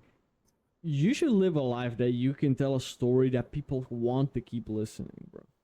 Like, this was incredible. Yeah, bro. Like that took a lot of courage. Also, to go to Haiti, didn't it? Like, what was it? Were you scared of something on that You on know, that flight? people ask me that. The odd thing is, I was rarely scared. Even when I got ambushed, I wasn't Really? scared. Even when I had a gun pointed in my skull. Yeah. Hmm. When I was in, so a couple of years after that, in 2005, actually, there's a video. In 2005, there's a video where my Hmm. operations manager, he went to see Mike Fedele narrowly escape death in City Soleil. It's actually on YouTube. I have more than 300 videos, by the way, Hmm. over the 24-year period posted on YouTube. And thank God I do have that, because you got these ridiculous millennial and Gen Z haters saying I never did this. So I've got like 300 Yeah. YouTube videos posted. Anyway, when I went to this area to try to buy some tires for the SUV, and it was dark. In Haiti, there's no street lights. So when it hits 8 o'clock, you can't see anything. Okay? Especially black people. You know, you can see maybe a little bit of me because I'm white, but you can't see anybody. So we're in this area, and as soon as we got out of the SUV, maybe within, I don't know, 2 minutes, I'm with my operations manager. He's walking a little bit ahead of me. Somebody grabs my left arm, and one guy grabs my right arm, and he puts a gun right in my head. Like within 1 second, it all happened. Yeah. Haitians move very fast. Yeah.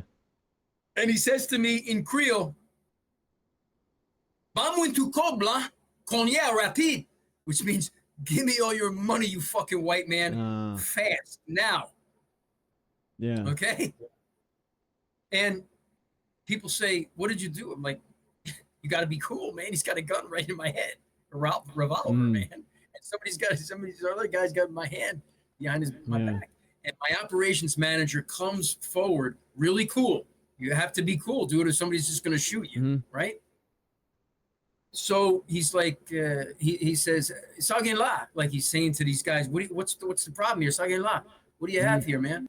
He said, "Hey, man, tell your white man, parlez avec lui-même, speak with him, parlez avec lui-même, nous besoin tout cob ligien cognac. We want all his money right now."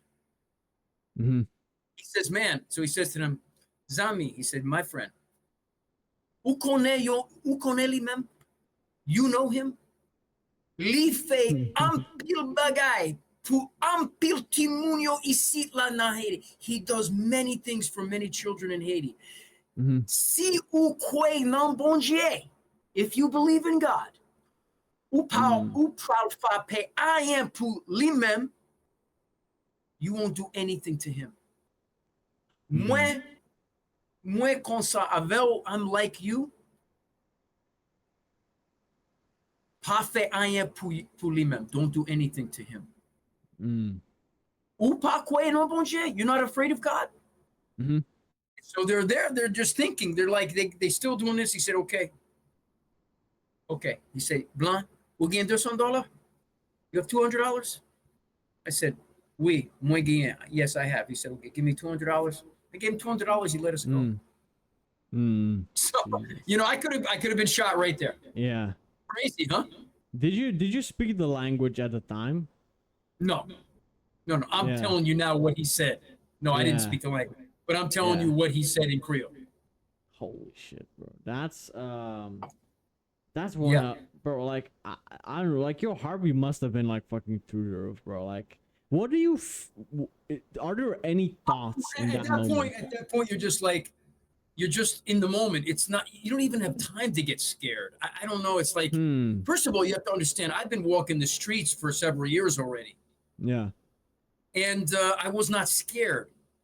So you caught me in a moment. I'm like, well, I'm still not scared. I'm like, I mean, bro, I was the only white guy on the streets at night.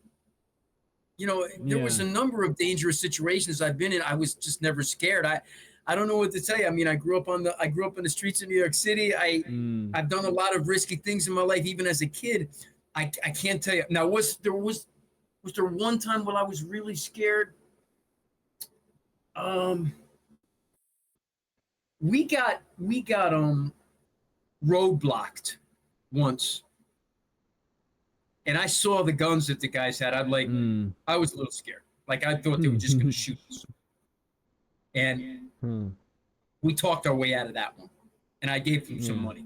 But I thought they were just going to shoot us and take our cars. It was me with another guy in another car who was on our team, and I thought they were going to shoot us. So maybe that time, but otherwise, I was never scared in Haiti. Yeah, bro. Scared. Haiti seems like a wild place, bro. I'll make sure to never go there. Well, it's like nothing you've ever seen. It's probably not like Czechoslovakia. I bet it's not, bro. Bro, you know what's crazy, bro? Here you start, all you see is fucking gay people, and I thought that this was only in the U.S., but in the big cities, it's coming here too. In Europe, bro. Europe is not safe anymore, bro. You said what? That Europe is not safe anymore, bro. Like all this fucking LGBT and trans and stuff, all this feminist movement, it's coming in the big cities here too. So when you said not safe, you're not safe from the lesbianism and feminism and all that. Yeah. In the big cities, definitely not. Wow. Well, I understand that it's being taken over by a lot of Arabs. Like most of Europe is like being completely transformed. They're saying like Germany's finished and UK is finished. Definitely Germany, the UK, and France. Right. And France. Yes, these three parts. But which is crazy. Poland is fucking, it's untouched. I was in Warsaw on the 8th this month, right? That's what I'm told. It's really a good place to go. I was there for 2 days, bro. I didn't see a single black person. In those I didn't see a single black person. And we were walking through the whole city, the biggest train station. We were walking to the main streets everywhere. Not a single black person or an Arab. I didn't see a single Arab too. And I didn't see nobody wearing no pride flags too. I didn't see that. So I have a client. Her son, who's a crypto guy, fairly wealthy. I've kept in touch with him because I'm like a father to him, kind of. And I also do his taxes. He's a crypto guy. Did very well. And he had multiple, handsome guy, handsome kid. Really like you, handsome kid like you. But except he's older. He's like in his late 20s. And he just couldn't make it work with American girls. Every time I talk, I'm like, me and my girlfriend aren't getting along. Break up. Every time I talk to him. But he went to Poland. He met a Polish girl. He is now permanently in Poland and getting married to her. He said, dude, the women here are so different than American women. I can't even tell you. I said, really? Even though they have iPhones too? He says, no, they're not like American women. I can imagine what an American girl seems like from what I've only seen online. I honestly, bro, when I go to Miami, if I go there next year, by the summertime, I don't imagine I'm gonna like try anything with the girls there. To be honest, like I don't feel the interest, like especially. I just don't feel interest there because, bro, I see as Romanian girls, that's from my country that I'm from, but also I live in Czech Republic right now. I just like the culture here more. Like the girls here are raised to cook, like the cook for men awesome. Is like not in the United States. No, they want to get an Uber and a Grubhub, and they want to order in, dude. Yeah. Or take them to a very expensive restaurant, but they're not cooking for you. There's exceptions to everything. We're talking about the large majority. No, they're not cooking for you. Yeah. Absolutely not. They can't even, dude, let me say this. They can't even put a key up in a damn coffee machine. Man, you know what? When I got my first girlfriend, the first questions that my parents, my mom actually asked is, does she know how to cook? Like, that's one of the first questions she asked. So, it's different. It's different worlds, man. And honestly, from what I've heard, is like even European girls or like from good countries that go to the US, they're there for a year or two. They're just like they're finished. Girls. Done. Yeah. They're done. Yeah. Don't ever bring a girl from another country to the United States. Don't do it. You're finished. Yeah. That's the problem. If anything, go there and visit. If anything, go back and visit her and come back to the United States and don't ever bring her to the United States. She's finished. Done. Yeah.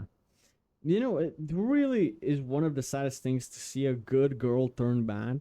Like a girl that you took her virginity, you were her first boyfriend, and then you break up, and after a year later, you hear that from her friends that she's already like, I don't know, slept with God knows how many dudes. Like she's in the club, like she's enjoying life, and you just see like, God damn it, bro.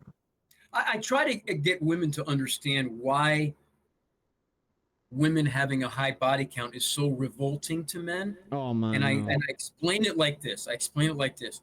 In we're very in we picture your vagina being entered by Yeah, this penis and him ejaculating in you, and it yeah, is we're hardwired to think of that as so revolting because from a standpoint of our our DNA and how men are wired, it's like you're stealing my my children from me.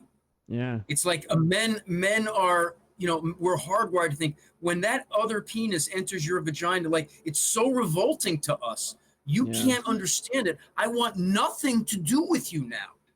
yeah, bro. Like, You've had all those penises inside you. I don't care what you look like. I want nothing to do with you from a commitment standpoint, at least. yeah, Nothing. yeah. Absolutely agree with that. Like, or when a girl like cheats, there's no going back. There's none. No, there's no going back. There is no justification. There just is no going back after that. And a lot of guys will, but I don't. I refuse to believe that those guys don't have those thoughts in their head. That is that that. I don't see how she can't. She's not never going to respect you if you go back to her. Never. Oh, And if absolutely. a Oh, woman does, I'd yeah, rather a woman respect me than love me yeah. any I day. I'd actually rather a agree with woman that. respect me. Yeah. I don't care Yeah. about you loving me. I need you to respect me. Hmm. Yeah, That's I what we agree with crave that. more. Yeah. Yeah. But she's not going to respect you if you take her back and Mm. she knows that you know that she cheated. She is not Yeah. going to, she's going to try to fake that, but she's not going to respect you. Mm. I would say it's done. Yeah. Finished. Move on, both of you. Absolutely. Hopefully she learned, and hopefully, and I'm gonna say you learn, but you move on, she moves on, and Yeah. it's done. Yeah. I do feel that a girl will put a lot of effort for a man, bro, when she's in love. And also, like, for example, my girl, like, she's a painter, right? So that painting on my wall, hold on a second, right over there, Oh she wow, did that for me on my birthday, right? And she wow. spent like 2 weeks painting it for me, right? So like I can bring it here. Hold on a second. Yeah, go ahead.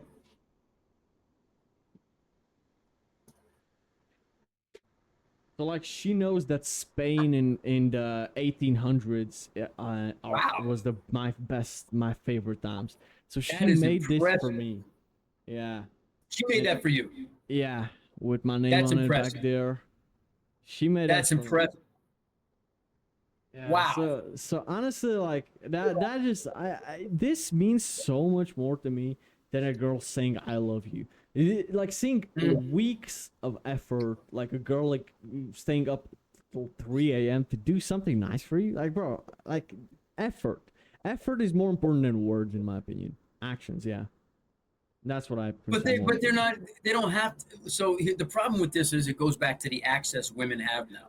Mm, Why would I be with a guy that I got to cook for every day when yeah, I can get on my Instagram and get flown out yeah, to Dubai or Monaco by a rich fat guy yeah. that is going to drop 10 grand on me and isn't going to ask Mm. me to do anything but sit around there. Maybe I'll have to give him a hum or suck his Yeah. dick. And that's it. You know what I mean? This is the problem. Women have too much access to other Mm, men around the world. So mm. American women, especially, are just going to bounce on you. You Yeah, say, "I don't want to cook yeah, for you," and that's the problem. Since they yeah. don't have to, they're not going to, Hmm. I see unless they're what. raised right. Unless, and I'll say this: a lot of these women are not good for you because they didn't have a father they respected. Mm-hmm. If you find an American woman with a father that she respected, you have a winning chance, a possible chance of having a good relationship with her and even possibly getting married. But if she has trauma because she didn't have a father, I'm not saying don't be with her, but you have to realize you're going to have to put some real work in to help her to come along.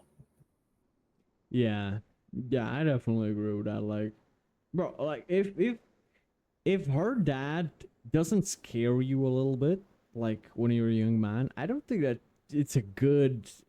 It's a good indication, you know. I think that you should respect her dad, but like also like, you know, like fear is judgment a little bit, you know. You're what? Fear is judgment a little bit. Be scared of her dad Yeah. a little bit because that's a strong dad. Yeah, but a lot of these girls don't even have fathers, so you're dealing with trauma from the jump. They don't even have fathers, and you know, and then you see all these girls tatted up, half their bodies filled with tattoos. Yeah. That's a red flag right there, bro. I'm telling you right now. I'm not against tattoos, but it's just like what does it really represent? It represents a rejection of authority. Okay. And so already now you're thinking this girl probably rejecting my authority if I'm going to be the man. You're just dealing with somebody who has a lot of trauma if she got a lot of tattoos. Not all, but largely, yes. So there's signs, there's red flags that you got to watch out for. I don't need these women are smoking weed, they're taking drugs. It's all bad, man. Bro, nah, sorry. Weed is disgusting. The smell of weed, I can't stand it, bro. That's just disgusting. I've never smoked weed in my life, ever. Never. I'm an athlete. I never smoked anything. And some people ask me, why? How do I have hair? Well, I never smoked anything. And smoking, smoking ruins your hair and it ruins your skin. Yeah, I tried weed twice in my life. Yeah. That was enough, bro. I haven't touched that shit in over 2 years, and I never will. It's like it's disgusting. Now, I do understand that somebody might get addicted to it and they might like it, but like, how the fuck? That must be some bad decision making skills to like decide that I'm gonna keep buying this thing, even though I realize that I'm starting to get addicted. I'm not fully addicted yet, but I realize that I'm starting. But I'm gonna continue. Terrible for you, man. It's horrible. Yeah. And a lot of the people in their 30s, 40s, and 50s now that smoked weed and cigarettes, you see it. Their skin is wrinkly. Their hair, they're balding, or they already have, they have very little hair. It's all related to the drugs and the weed and the cigarettes. Like, bro, how many guys your age are fucking jacked like you? Not many, bro. To be honest with you, I'm not even close to how fit I could be. I'm dead serious. I'm not really. I mean, I'm kind of embarrassed to take my shirt off, but I'm okay. Nah, bro, you look really good, bro. I'm okay. But wait till I get really fit. I'm gonna blow them all out of the water. I'm starting to get back fit again because I lost my fitness to try to sit. Long story, but I'm coming back. But how many guys are jacked? No, bro. Most of them got one big belly, one big ab right here. Yeah. One big ab. And it's disgusting. It's disgusting. Yeah. Like, bro, like, and how can someone let themselves go to the point where they can't see their own dick? I have no idea. You should just literally start starving yourself. I have no idea. Okay. For one thing, they're retired. A lot of them get retired. And they just they're already drinking, and now they have nothing to do all day but to drink and to eat. So you go to the DR, like Dominican Republic. I go there. I have a house there, a couple of houses actually. And I'm a part owner in a club, 20% owner in a club called the Pussycat Club. It's a bar and a restaurant. And the guys that go there, they got money, but they look terrible. And so some of them are going there to find a woman, but they don't understand. And I try to tell them, your money only goes so far. Women want to see that you look pretty decent as well. And you have all this time to exercise, but none of you are doing it. You're eating spaghetti at 11 a.m. and then by 3 or 4, you're eating spaghetti again. Yeah. And you're just getting fatter. This is what they're doing. The money does not buy everything. It's very important. Might be I would consider it number one, but a close number two is your physical appearance has to be there. I also feel like a lot of guys are hiding behind money, like trying to pretend they're confident. So like with girls, especially, like they try to pay for everything for the girl, etc., to attract her that way. But then, like she it doesn't last long. She will leave for another rich guy that's even better in other aspects. Yep, 1000%. That's why. Well, actually, a lot of women cheat on their rich husbands with a fucking personal trainer, who's fucking broke, who drives a Mazda. That's why I tell people. That's why I tell men, get and stay fit. First of all, for yourself. Yeah. Secondly, for your woman. Oh yeah. Or she's gonna bounce. She's not gonna want to be with you. The most important thing is, do you know what I say to men my age who are not fit? Don't you love yourself? Yeah. Forget about a woman for a second. Don't you love yourself? Because if you loved yourself, you wouldn't let yourself get 50 to 100 pounds overweight. Yeah. You got to start loving yourself again, brother. You got to start, liking and loving yourself, and you got to start like right now, and got to get rid of those cannolis and get rid of the ribs with all the sauce and eating spaghetti 3 times a day. Yeah, bro. Something about spaghetti, man. It makes you fat. I mean, listen, if you're 63 like I am, or even if you're 43 and you eat spaghetti all the time, you're gonna get fat. It's just that simple. So you gotta discipline yourself. You gotta find an exercise and an eating program that works for you, and you gotta start dropping weight. It can be done in a year. You could transform your life, But once again, they gotta want to do it. And some of them, like you said, they hide behind their money. They think their money pays for everything. But deep down, when they see a guy like me walking the streets of Boca Chica, Dominican Republic, and their girl is looking at me, they know. Yeah, especially, bro, I was 195 at some point. I'm 5'11", so I was 195, which is pretty fat for me, bro. Like, I remember, Really? like, I was 195, bro. I was chubby, bro. I had like a little bit of like a belly and like titties. So like right now I'm 175, right? Like 20 pounds less. But like I can see my abs, right? And I remember like the big difference in just, bro, how many times I go to the shower and I just, bro, I just want to stay in front of the mirror for longer, Like before I would avoid mirrors, like I wouldn't want to just look at myself. I would be like, no, bro, but I'm just trying to gain weight to be stronger. Like I would cope, stuff like that. You look lean now, and you got a nice jawline, which men would die for. I have a good jawline too. Yeah, you have a nice jawline. You have like a model jawline, which is nice. You have actually like a kind of a model face. I'm sure you've been told that before. Yeah, thanks, man. That I appreciate it. Yeah, actually. Yeah, I heard that before, and that really sounds good. Yeah, bro. Again, I used to have a double chin. I used to be the chubby kid in school, in middle school, especially. You look lean as fuck, man. Yeah, you are obviously lean. now, but before awesome. I started going to the gym and before I started taking it seriously, I was almost 200 pounds.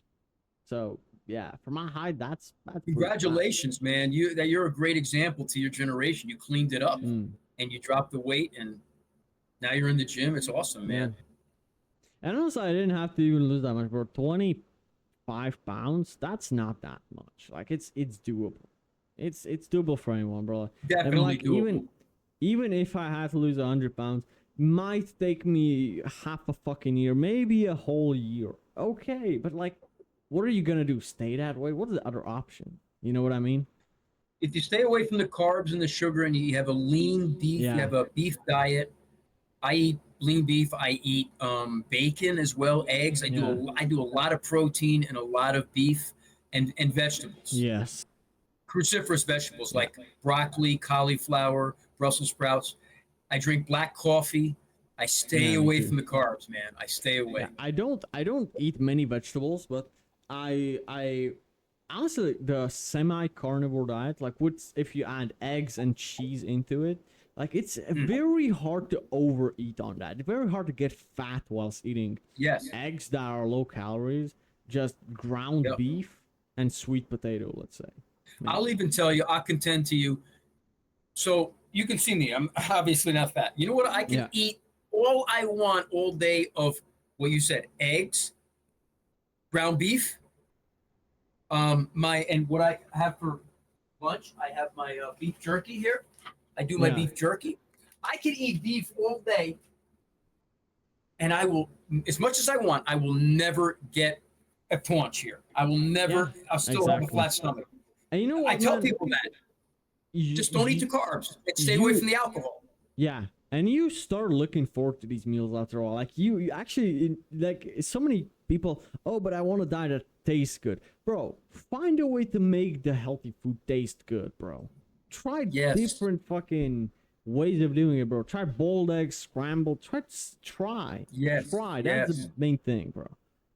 So I tell people I also eat organ meat, which is really good for your T level, testosterone. You don't have to worry Yeah. about that now. But I went from 204 to 630 Oh because I shit. was really, yeah, dude. Yeah. And 200 it made a big is low, yeah. 204, but I'm at 630. I'm between 6 and 630 now.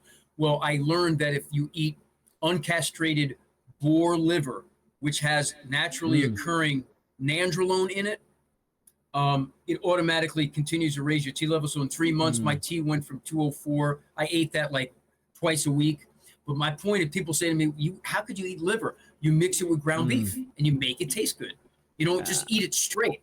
I never got the eating liver. I tried beef liver a lot of times, and bro, I like have like a couple of bites, and I just quit, bro. It's like liver is like so hard for me. I tried Yeah, sauces on it. I tried to mix it with the rice. It nothing, and I don't even eat mix it with rice ground much. beef. Mix it with ground beef. It'll be I didn't much try it better. with ground beef just yet, so I might do actually. And try to put like a few spices on it, like some of the beef spices, not the sauces, Mm, just a few spices, because the sauces yeah, have calories in them. But yeah, you have to experiment a little bit, even maybe yeah. throw some eggs in there. But you can make it taste good. But Mm, beef is per ounce. Beef has the highest nutritional content. Liver has the highest nutritional content of any food on the planet. yeah. Yeah, that I just feel like beef is like so good for you in so many different ways. For hormones, for protein, for the healthy fats from a ribeye. Yes. Like so underrated. And eggs too. Yeah. So I'll go home after this is over, and I do a few things in the office here. I'll go home and I'll have ground beef and I'll have a Yeah. filet mignon. I'll cook it right in my house. Yeah, that's what I Yeah. do every night. So, what do you think the 20-year-old Mike would do in today's age? Like, if he was spawned in today's world, Jesus. 2025, what would a 21-year-old Mike do? I mean, I'll have a phone in my hand. Obviously, I'll be doing the same as I was. I'll be trying to kill it out there, trying to make money for Mm, sure. yeah. I mean, you can't. How can I take away from my father's influence? So he was a big influence in my life, as my extended family was. My grandfather, my uncle, all of these men were alpha males. Man, they were all men's men leading their families. Yeah. So I don't think I would have gotten involved in any of this nefarious stuff, like playing games in my cellar and on a computer. My father wouldn't have allowed that. Yeah. And I was, at that point I'm 20, so I am in university. Um, I didn't I didn't mess around with girls much, mostly because I had a girlfriend in high school, and it was extremely toxic. When I tried to break up with Mm. her, she threatened to commit suicide. It was bad. I had the same thing happen. Oh my You god. did, Bro, the yeah, girl and not just only her, but even her mom, yeah, like telling me just to endure it, just like she's gonna get her psychiatrist and stuff like that. Women are sometimes fucking evil. Like they will, like if that happens to you for the first time in your life, you feel guilty, but you also have your own life, and that's the thing that's a very hard thing to realize. yeah. Well, she won't get into all the stories, but she refused to let me break up with her. Let's put it like that. Yeah. I was 8. I was 17. She was 16. Yeah. I remember saying, "You can't break up with me. I refuse to let you break up with me." I'm like, you know Oh what? my God. I won't mention her name, but I'm like, you know what? I'll call her Rachel. That wasn't her name. Yeah. Look, I need my space. And the real issue was like she was so possessive. Like I was an athlete. Like Friday and Saturday night, I wanted to go to work out. I would hit the weights. I wanted to run. I wanted to do everything I did. Mostly it was like hanging out with my friends and working out. And she just was like crazy. You didn't like spend time with her all the time. So I broke up with her, and then all hell broke loose, and she went completely nuts, threatened to commit suicide. Her father got involved. It was really scary. And that incident, though, pushed me away from girls. I was like, I'm not doing this. And it made me focus on it's actually good that it happened. It made me focus on my studies, and all into my 20s, I just didn't get involved with girls, man. I just didn't want to. I was focused on making money. Bro, I'm so surprised that you had something. I had something so similar happen to this. I was with this girl for a year and a half, and bro, like she was on antidepressants, which I don't understand how a 17, 18-year-old girl can be on antidepressants. Like, she was like 6 months older than me, so like I was 17, she was 18ish towards the end of the relationship. Basically, right, bro, like even after we broke up, like she wanted to keep seeing each other, and I was dumb as fuck that I saw her again even after we broke up, right? And then oh, you did it again. Did you get physical with her? Yeah, unfortunately, yeah. Yeah, that's gonna kill it, man. That's gonna get her thinking you guys are together again. I did it too, but it's a mistake. Yeah, I realized that now. Too late now. Yeah, but basically for the next relationship after that, I was so fucking careful. And that's my current relationship, right? But I just feel like I'm so blessed, like, because my past relationship was fucking horrible, and this one is amazing. And I'm like, holy shit, I feel like, why did God give me this one just yet? I feel like, holy shit, I would have thought I'd had a girl like this, like, at what, 24 maybe. Now? Right. I feel like it's kind of, it's a weird feeling. I feel like I don't deserve it yet. It's a weird feeling, because but somehow you do. Yeah. She feels you. I mean, it's maybe enough for you to you got a good one, and she sees something in you, obviously too, right? Yeah. She sees in you the kind of quality guy she wants to be with. So, give yourself a little pat on the back, and you're doing something right. Yeah. Yeah, and also, I'm appreciative, and also being respectful to girls. It's like it in the red pill space. It's been so uncool to just be respectful. Like, okay, let's say I'm on my brother's wedding and my girl is there, right? She wants to go to the toilet. It's okay for me to just go with her, just so that none of my brother's friends, who I don't know, they're strangers to me, that she doesn't feel uncomfortable. Like, bro, that takes 2 minutes for me to just go with her. That's not me simping. That's just me being respectful. Absolutely. Or like ordering for her, right? Choosing in a restaurant what she should eat, right? Instead of like, yeah, I suggest something, but I just say, hey, do you want this? And I just guess what she would like, or open the door for her. All of this, pull the shell for her. Like, that's like normal, respectable things that I think. Yeah, some people go too far with the simping thing. I mean, we used to call it wimp. You guys call it simp. Back in the day, it was wimp. You're a wimp.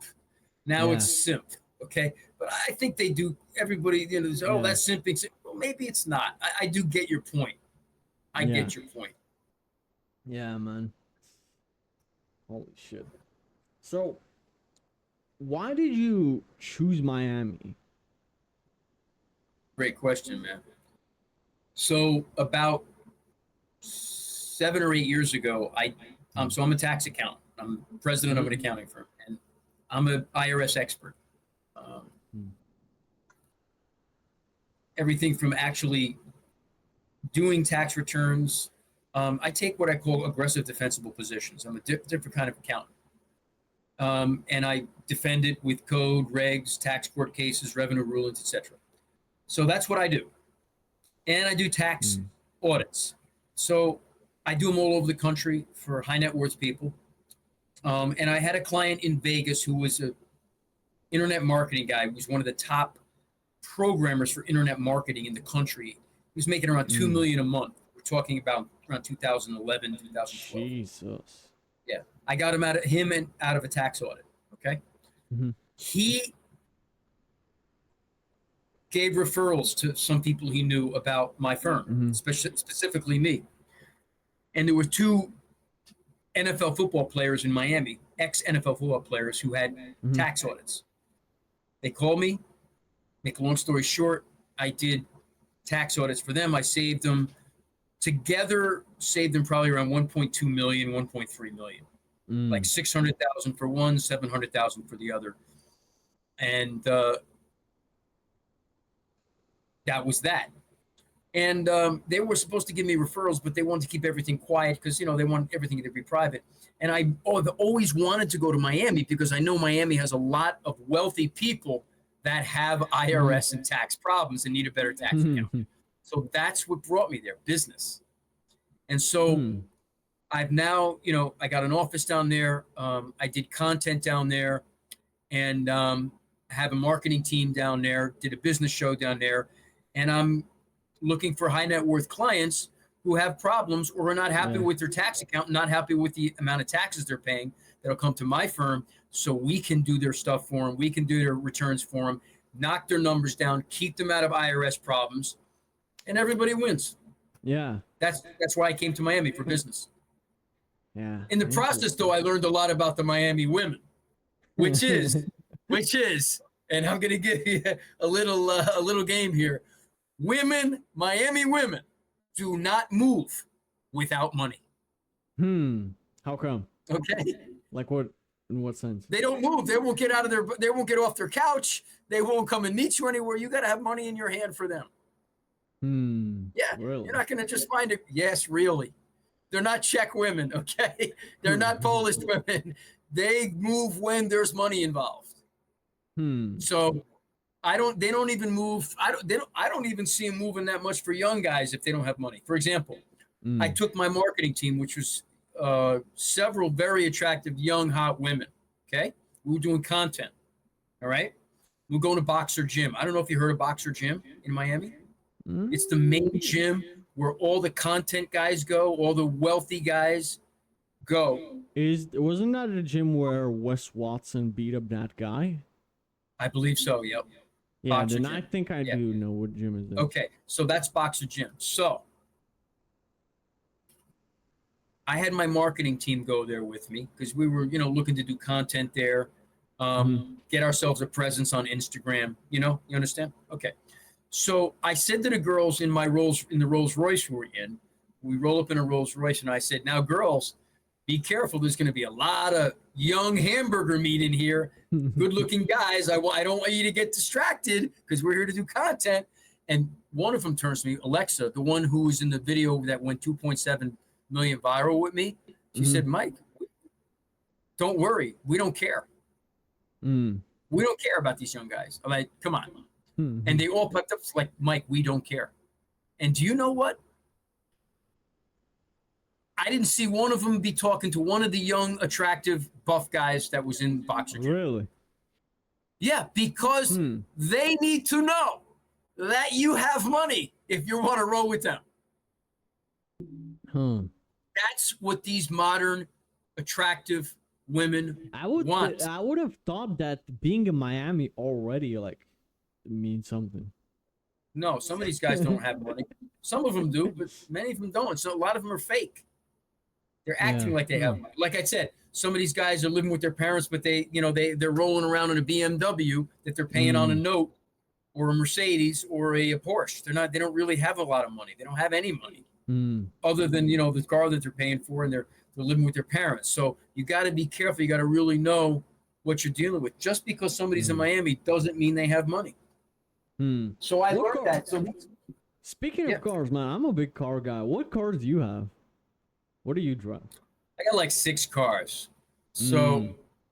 I got I'll start with my 2010 Camaro, which I've done a lot of Ah. work on it. I've made it Hmm. turbo, 6 speed. I love that car. Ah. Okay, it's a classic now. It's going to be like a real Yeah. valuable car in probably 5-6 years. I got my Mercedes S450. I'm a Mercedes guy. I love Mercedes. I prefer that over a BMW. I prefer that I over love Mercedes too. yeah, Mercedes is beautiful. It is the best made car to me in the world. It Mm. is the best made car. Even some of these high end things, like I had a Lamborghini, I sold it. I don't even like the Lamborghini, but I like Hmm. my Mercedes. I have a Ford F-150, the Lariat. That's what I drive every day. I love that car. I have a Cadillac Escalade. Ah. Probably seen Which that. which Okay, year? 2023. Oh shit, those newer ones are nice. Yeah, the newer ones. And so I had a 18. I traded it in. I had a 15, an 18. I traded it in for a 2023 just recently. Hmm. So what else do I have? I have a couple of beater cars. I have a 20. No. What am I talking about? I have a 2025 Nissan Pathfinder, the Mm. premium, and then I have a couple of beater cars. I have a Nissan 12. It's just Hmm. like when it's snowing out and everything, I just take that out. Yeah. So yeah, Interesting. Yeah. I used to always like bikes, but honestly, now that I'm just about to get my driver's license, I'm starting to get back into cars, bro. Like, I really want to buy like one of my first like the American cars here in Europe, bro. Like, if you see a Mustang here is like fucking everybody takes pictures. Like Mustangs are rare, or like a Challenger Hellcat, bro. That's like fucking rare here. I'm sure that in really. Miami you see fucking Hellcats or Mustangs like Oh all the yeah, time. yeah. Cars in Miami is the thing. It's the thing, man. Yeah. But some of the Yeah. cars I don't even like. Like I don't like a Lamborghini. I just don't like it. Well, depends. I'd rather drive a Mercedes. Depends really which one, you know. Yeah, I haven't really liked any. Now, do I like a Rolls? Yeah, I like a Rolls. I do like a Rolls. I like a Mm. Bentley too. Bentley's a Hmm. nice car. You know what? Um, I really like the older Corvettes, like that older pure. Corvettes. Yeah, the older ones, because Yeah. I feel like when you put a supercharger on a car, yeah, it makes it faster, but it loses the soul. Like Mm. or like I feel like a naturally aspirated American V8 is just something so beautiful to listen to. I feel like. Mm. I don't know. That's my taste, at least. Maybe because I'm not American, I like the American car so much more. Like American muscle car so much. Yeah, But I don't know, man. like I said, I got my Camaro, man. I love my Camaro. Yeah. I can't even imagine being in a Camaro if it wasn't a standard. Right? Mm. That's why I have the 6 speed. Yeah, man. So you've been successful for a while, man. What would you say is the key to maintaining the success? How do you handle big money, and how do you keep making more, and how do you not fuck it up? Because I'm sure you see a lot of guys that got them making like 10, 20K a month. They do that for like almost a year, but they somehow they fuck it up. Yeah, I mean, wow. It takes a lot. There's a few big things and some little things that are necessary. Mm. I mean, for you to be successful. One is you have to have a lot of. I don't even like the word self-discipline, but I'm just going to use it. Mm. I mean, you have to have a good sleep pattern. You can't be out partying. You have to have a regular. Mm. You have to have a regular life. Okay. Yeah. With some partying thrown in there, I guess you could say, right? And even if you get on my Instagram, you see me, I'm partying, I'm at the Hard Rock, wherever I am. Usually, I'm doing content for my business, though, but there's some partying in there. You have to have a regular life with quality sleep, quality diet. You can't have addictions. You see these people out here. So number one, that's it. Number two, you have to know how to deal with people. I have employees. I have to know how to manage Mm. people. You have to learn how to manage people, and you have to learn how to manage clients. You have to learn how to sell. When I was first an accountant, I didn't know how to sell. So, you sell with your quality of your product and with referrals and with I put billboards up here. I'm not afraid to spend money because I believe in myself and I believe in my firm. So I put billboards in Miami. I put billboards in Chicago. I've got an Instagram up now. I'm on the radio every week. So so one of the answers to this is you have to be marketing yourself constantly. Yeah. Okay. In my business. How did I not fuck it up? Well, I almost did once. I brought in a guy who was a partner who started off as an unpaid intern, and he tried to steal my business by bringing all his people in. And he was a true beta male, for true beta male. I almost lost it, but I got it back. I ended up having 3 lawsuits against me, all of which I won. One of them he planted a attractive African American girl in my office to try to trick and trap me. Oh. Yeah, it's he did women, bro. Yeah, well, what he did is she sometimes, not every day, because she was really smart and she was really like the snake, man. The cobrera, they say in Espanol, like a cobra, man, like a snake. She'd walk in sometimes, and then like maybe 11 o'clock, not immediately, she'd say, "Boss, you look so hot today." Text me. You know what you got from me? Radio silence. Nothing. Oh, okay. Man. But they tried to trick me, man. They tried to trap me. I didn't fall for it. So you have to beware that, if you're making money, people are going to try to steal your business too. And you have to be aware of everything. So how did you not fuck it up? Key is discipline, not spending money when you shouldn't. You have to spend money within your means. I know people say, oh, no, just spend your money and make more. That's not really true. You have to know your numbers. You have to spend money within your means, and you have to grow your business with marketing and your increasing skill level, continuing to learn your craft and bringing the right people in. I bring people who have very high IQs, over 130, and have a very strong work ethic. That's what I would say. Yeah. That's a lot of information for guys to process. I'd recommend you guys write a lot of this stuff down. I'm definitely gonna be rewatching this podcast. But I had 2 more questions. But one of them is, what would be like a networking tip for a young guy? Let's say you're in a big city, you're 20, right, and you're making barely a few thousand a month online, but like you're in a big city and this is your opportunity to provide value or offer your services to some like really high net worth individual. What would be like a networking tip for a young guy that's in a big city? What kind of business? Give me an example. Like service-based business. So let's say like mine. Yeah, for example. Okay. If you're going to so I'll tell you what I did. In March of this year, nobody in Miami knew me. Nobody. And literally, like I had no presence. So the first thing I did in April is I put a billboard on the most highly traveled artery in Miami. $25,000 a month. Jesus. With my face and my hair and Fedele and Associates, saved $2 billion over 40 years. Couldn't help but see that billboard. But that was a precursor to me having then a business show in May. This was all planned. And then people saw me at the business show, and then I created an Instagram. And so people now recognize my Instagram. And the real winner for me was I had one video went 2.7 million viral. Yeah. And then after that, and then I went to Boxer Gym. I went to Rule Gym. I went to where the high net worth people were. I got on a boat. I hired attractive models for content. Party over now.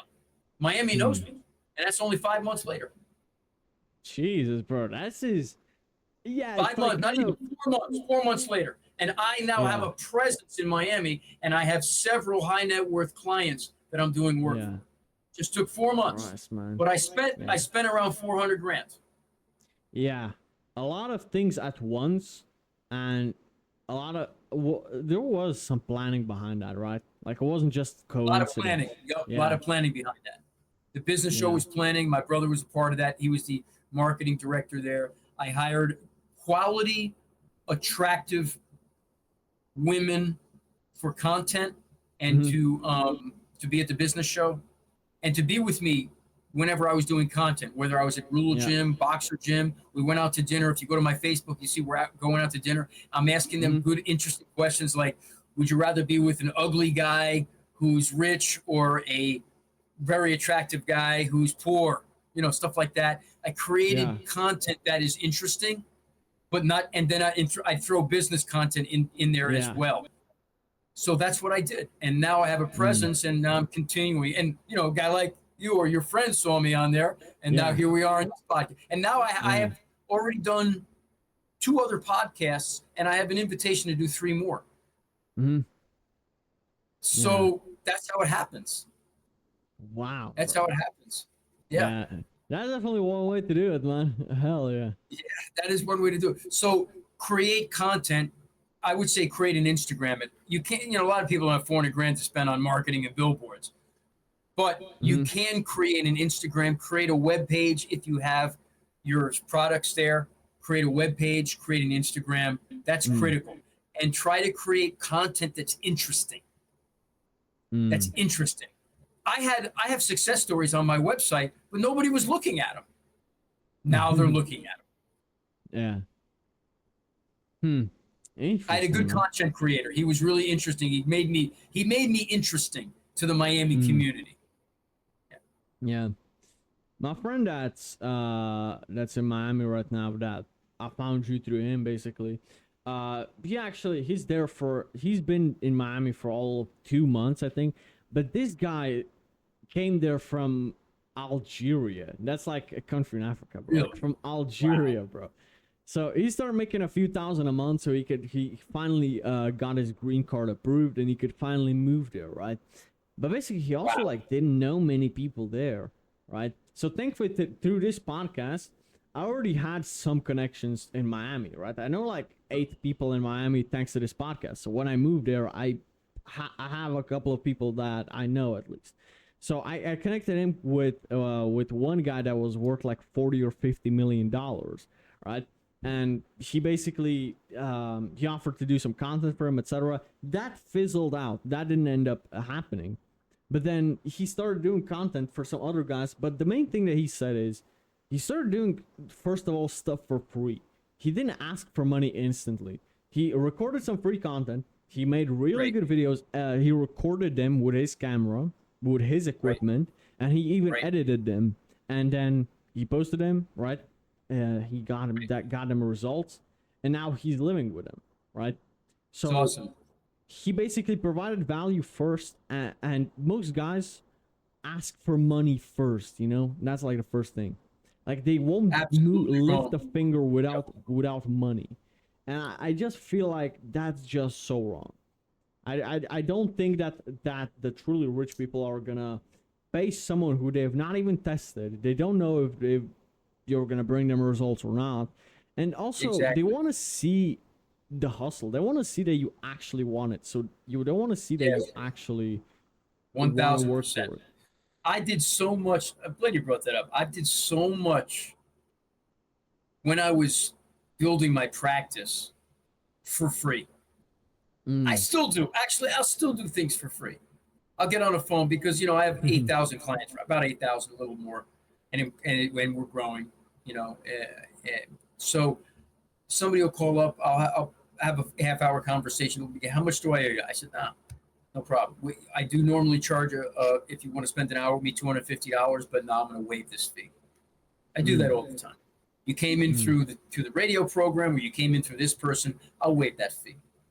Mm. I do that all the time. It's very important to make people feel like, you're not just trying to, nickel and dime them, and gouge Yeah. them. It's important. Yeah.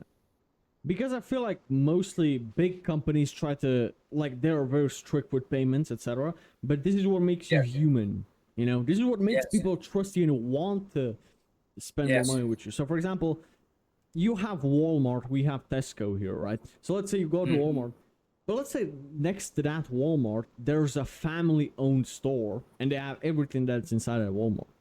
But the people there will sometimes let you, if you don't have cash on you, just say, I'll pay next time, and they're always like human-like with you. But in Walmart, they're not, right? Oh no. Who will you go to? Who will you go to shop to more? The family-owned store, because they're human.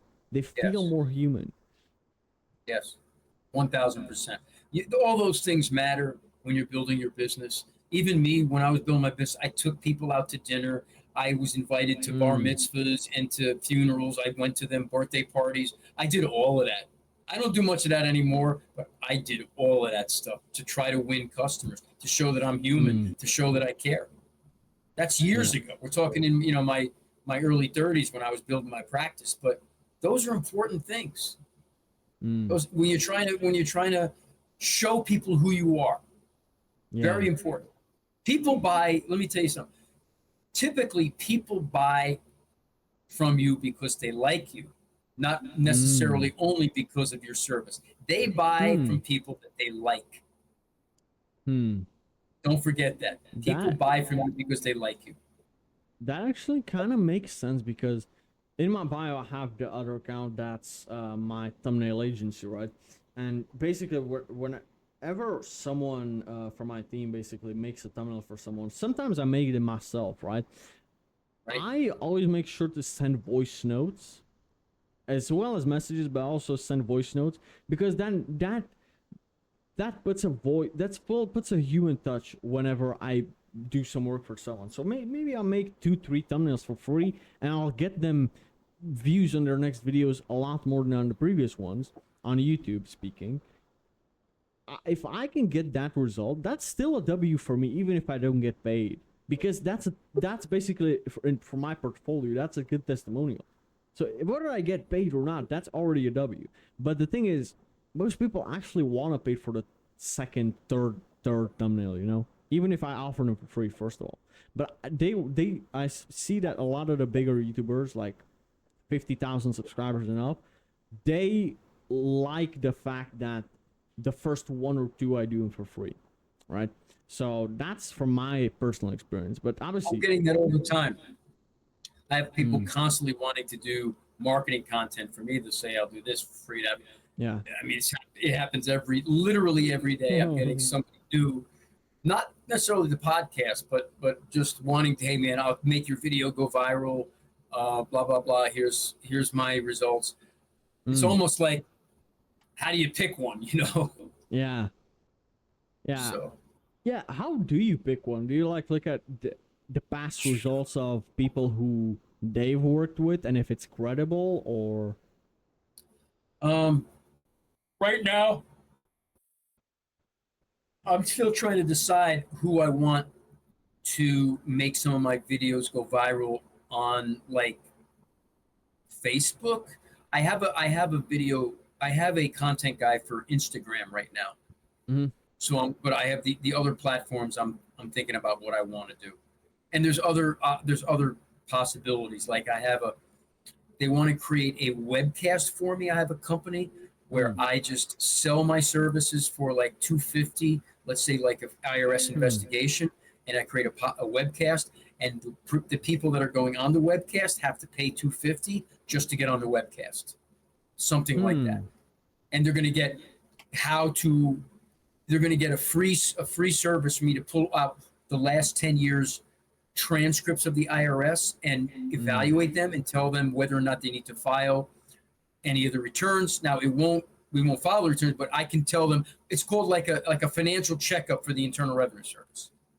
Hmm. We can tell you everything you need to know for over the last 10 years, what you're deficient in, what returns you need to file, why you need to file them, and give you a tax checkup essentially. Hmm. So Interesting. yeah, yeah, for Man, it 250. seems like the more successful you become, the more opportunities come to you.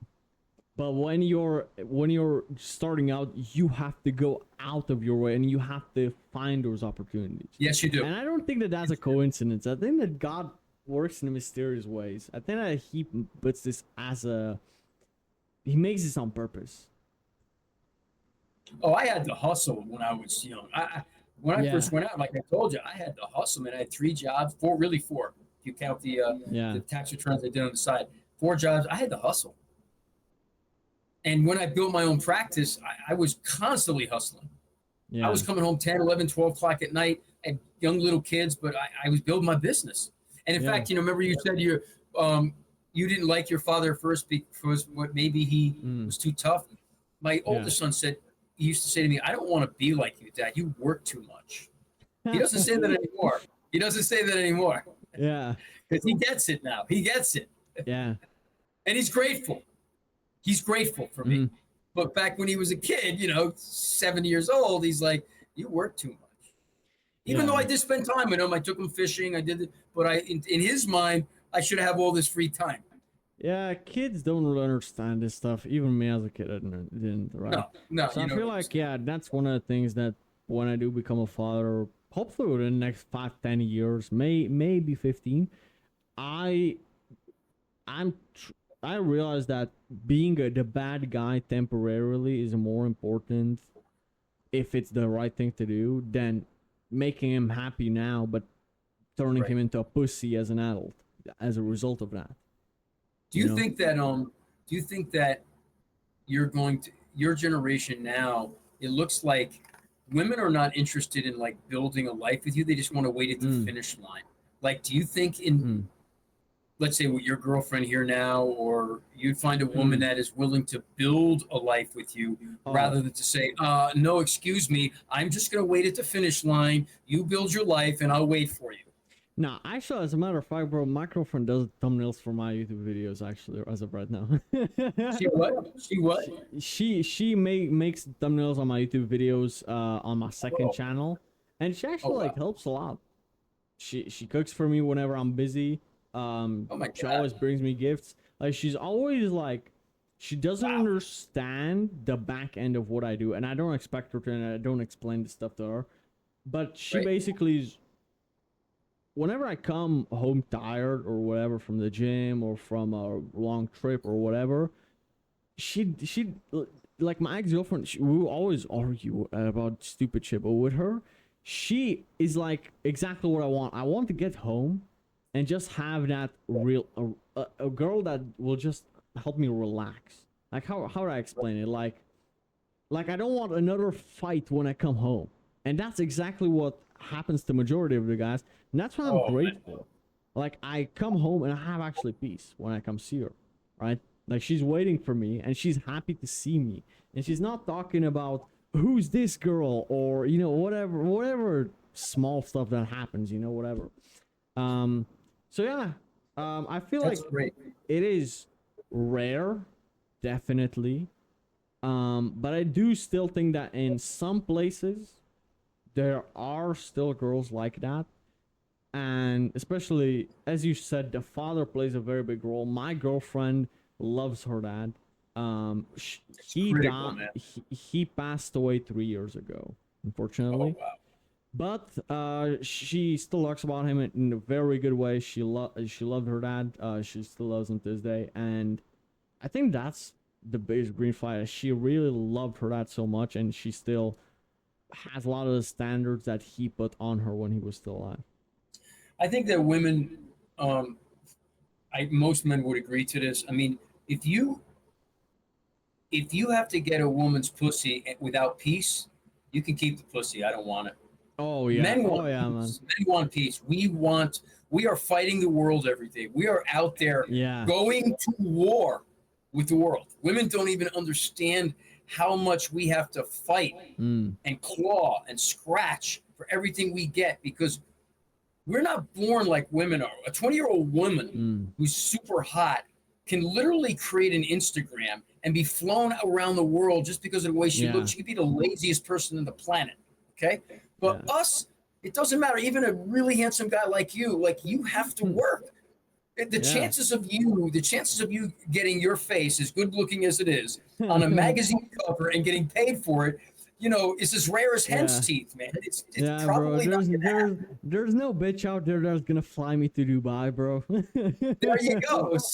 So like, yeah, a man can wife up a girl in McDonald's who's got a, Yeah. switching her butt up, and he can't stop looking at her, and he's going to wife her up. There's no way Yeah. a wealthy woman, is going to walk into Mm. McDonald's and hire a guy Yeah. like a 20-year-old guy, regardless of how he looks. Yeah. There's no way. No. Yeah. So we want peace. We want peace, and we want. It's wonderful if you can cook and clean. We want that too, but we take that over any day if we got to have pussy with a lot of Oh yeah. angst and a lot of fighting. I Any mean, day. bro, like at that point, bro, I understand why a lot of guys at this point just hire escorts. I wouldn't do it because I feel like Right. it's just the easy way out, bro. Like, come on, man. But like, I kind of understand rather than be with an annoying ass girl, right? But yeah, if you have a girl that ticks all the boxes, bro, I definitely do think that I do think that a good woman is also another reason for a man to want to get successful. You know what I mean? And his loved Yes. ones in general. Like, I'm not gonna lie, man. One of my biggest goals right now is to pay my parents' mortgage, right? Because they have a mortgage for 18 years, Wow. and they're both over 50. So that means that they should work until they're 68, almost 70 years old. Bro, I'm not gonna let that happen, bro. I'm gonna pay that mortgage off, and I'm gonna retire them early. That's So impressive. that's like one of the biggest things that fucking wouldn't allow me to quit. Also, the fact that, bro, I realized that my girlfriend deserves better. I also realized that my future children, I want them to have a better life, you know. And also fucking think that I deserve better, bro. Like, I will work hard for myself. You know what I mean? So but I do feel like when it's not just selfish desires like my dream car, etc. That's the full come. But I want, first of all, to see my mom have the relief of not having to work again. So that's the first thing I'm working towards right now. So You're a great son, man. I mean, most of these young guys that are 20 years old, whatever, they can't do anything. They're just living in their parents' house. They're just literally just a bump on the log. Nothing. I mean, that's Yeah. impressive. yeah. I hope your generation can turn it around, man. I hope these guys can, especially the United States. Czechoslovakia, I don't know much about, but here, the average guy like you is a loser, man. And they get on my Instagram every day and they prove to me they're losers by these ridiculous comments they make. I realize that there are a lot of guys that literally have zero interest in retiring their parents or becoming like having a better, achieving their highest potential. But I just see it as I can't imagine myself being 38 and making 50K a year, and being happy. I just feel like I would always regret not trying harder. Yep. So Well, you're starting young, so I mean, by the time you're 30, you're gonna be famous, I think. yeah, and I truly believe that. I don't care how this sounds, man. I do believe in my current self and my future self because I know there's no possibility of me quitting because I know how many deep rooted reasons there are. So whatever it's gonna take of me to climb and claw up the way the ladder to success, it might take a couple of years. It's gonna be one hell of a ride. You seem to be very, I mean, honestly, throughout this conversation, you definitely stand apart as a young guy. If I was to compare you to Americans, you're much more mature, like considerably more mature than the average guy your age. I also feel like that's maybe because I done a lot of stupid shit when I was fucking 50. Like, bro. That you learned from? Yeah. Yeah, I feel like I did the stupid shit early, so I kind of like got bored of it early. I see. Interesting. Hey, you know what? It worked. It worked because you're on track. You're on track and you're still very young. So some of these guys, they're not getting it till they're in their 40s. Believe me. Yeah. I believe that, bro. I want to get into some rapid fire questions before we wrap up. Okay, go ahead. What's the best advice you've been given?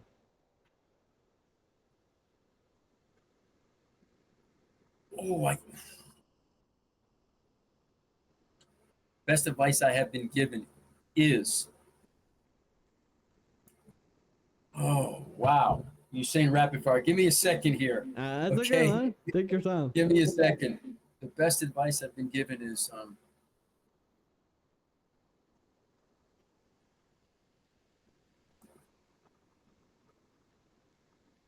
your word is everything or it's nothing. Holy shit. Your word is everything or it's nothing. No, I had a partner that said that to me one time many, many years ago, and I never forgot it. Meaning, just what it is. Your word is everything or it's nothing. And that has been one of the best pieces of advice I got in the business world. And I stuck to my word even when it hurt me. Even when it hurt me, I stuck to my word. And if you don't have your word, you really don't have anything. It's the best piece of advice I ever got. It's the whole point of being a man. Yep. I think so. It is. And a real man never reneges on his word. A real alpha male never reneges on his word, even at great hurt to himself. What's the point in saying I love you to a woman if you can't protect her when she's in danger? That's you keeping to your word as well. I mean, I've been known to say, death is not the worst thing. If you have to protect your woman and die in the process, that's what you got to do. I see those stories of those guys who gave their life protecting their girl, and I just can't feel anything else but respect. Bravery. Yeah. Your word is everything or it's nothing. Very good advice, man. What would you... Okay, favorite quote, is that it, or is it something else? I have my favorite quote from my father. My father, we were talking, and my father was an Italian, but he had all these pithy quotes, and he never graduated college, but he was a smart guy.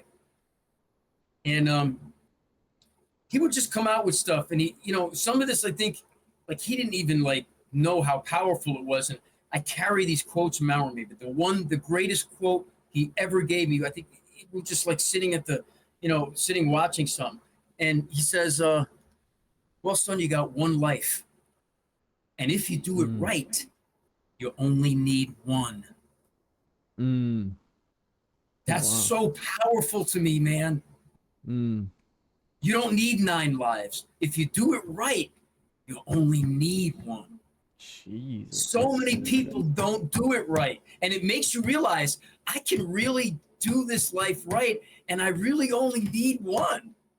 Man, that's my greatest quote. Opportunity. You realize how it just gives you, it puts you in a position of power. You know what I mean? It does. It puts you in it's like how many, and it just makes you think, how many people have you seen that they didn't do life right? Like they became alcoholics into their late 50s, and they ended up dying of liver cancer or something, or they smoked their life away. Like they didn't do it right, bro. They didn't do it right. Yeah. It's like, then you say this, I can do this right. You know what? Speaking of alcohol, I have one uncle that's been an alcoholic his whole life, right? Like, for example, he drinks beer every day. I don't think I've seen it ever sober. But basically, he said, something along the lines of, water is not supposed to be drank. You're supposed to bathe in it. He basically drinks beer instead of water, bro. He says, water is not supposed to be drank. This is how... But also, oh my God, I just remembered. One time we were at a grill part, a family, dinner, whatever, and he was there. He started coughing, right? And he coughed up a red piece of something. And we looked at it, and he says, "Is this my liver?" He coughed off a piece of his liver. Oh my God. That's oh my goodness. That liver is done. It's done. Yeah. My my father had another quote. Oh, go ahead. Go ahead. Nah, he was only like 55. That's what I was say. Wow. My father had another quote. It's not my favorite one, but I love it too. He's how you do anything is how you do everything. Mm, How you yeah. do anything is how you do everything. Even how you brush your teeth is Yeah. how you do everything. Huh. In Yeah. other If you words, have. you can't fake it. Yeah. If you half-ass stuff, you will half of the important ones too. Exactly. And if you do it fully, even if it's a little thing, you're going to do it fully, even if Mm. it's the little thing. Yeah. Powerful stuff, man. It's all true. Holy shit. Yeah, that makes a lot of sense. I want to ask you actually, do you think you've done life right so far? Largely, yes. I've made my Hmm. share of mistakes, a few, Yeah. but I largely did life right. Meaning, I followed my heart and I put the work in, man. I Hmm. did some things. Even my brother Gino says, Mike, you got to write your book, man. I mean, this is no one. I don't even know anybody that has done what you've done. Plus, I went to seminary for 12 years Hmm. part time. Like you, he Hmm. said, Mike.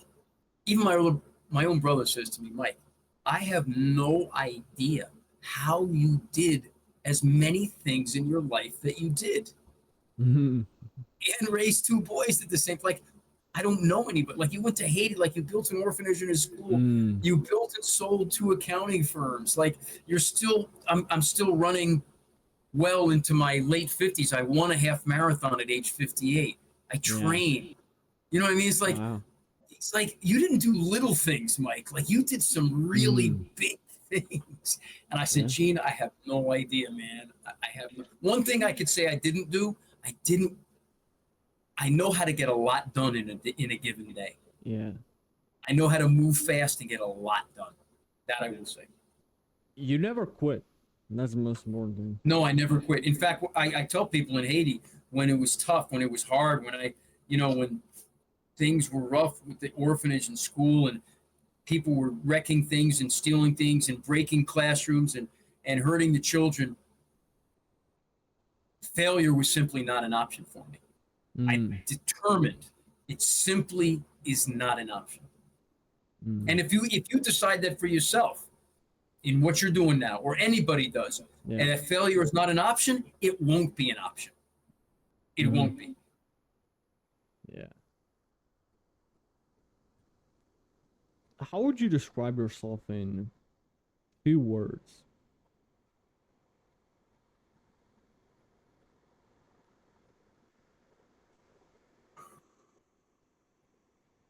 Fighting humanitarian. Mm. I love those. That Those. that encompasses both sides of me. I'm a fighter and a humanitarian. Mm. I'm not either or. I'm both. Mm. I had a That. friend that once told me, he says, Mike, really good close friend. He said, Mike, it's one of those moments where we're having this just guy talk, whatever, pounded down a glass of wine or whatever.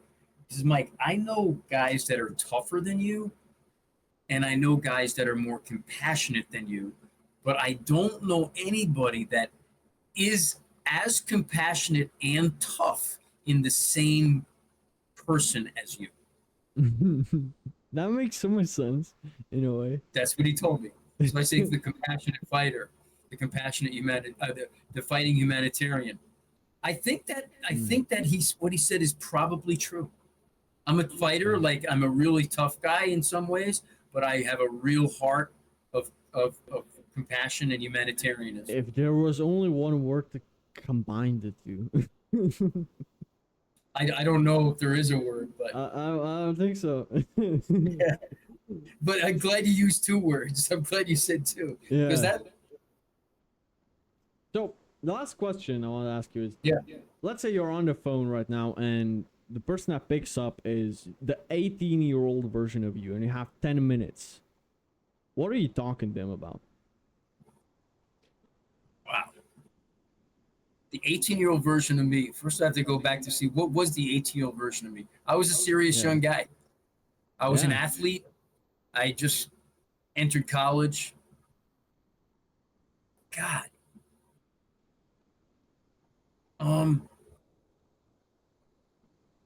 I could say, like, you could sometimes say, like, oh, I had too many toxic relationships that I shouldn't have.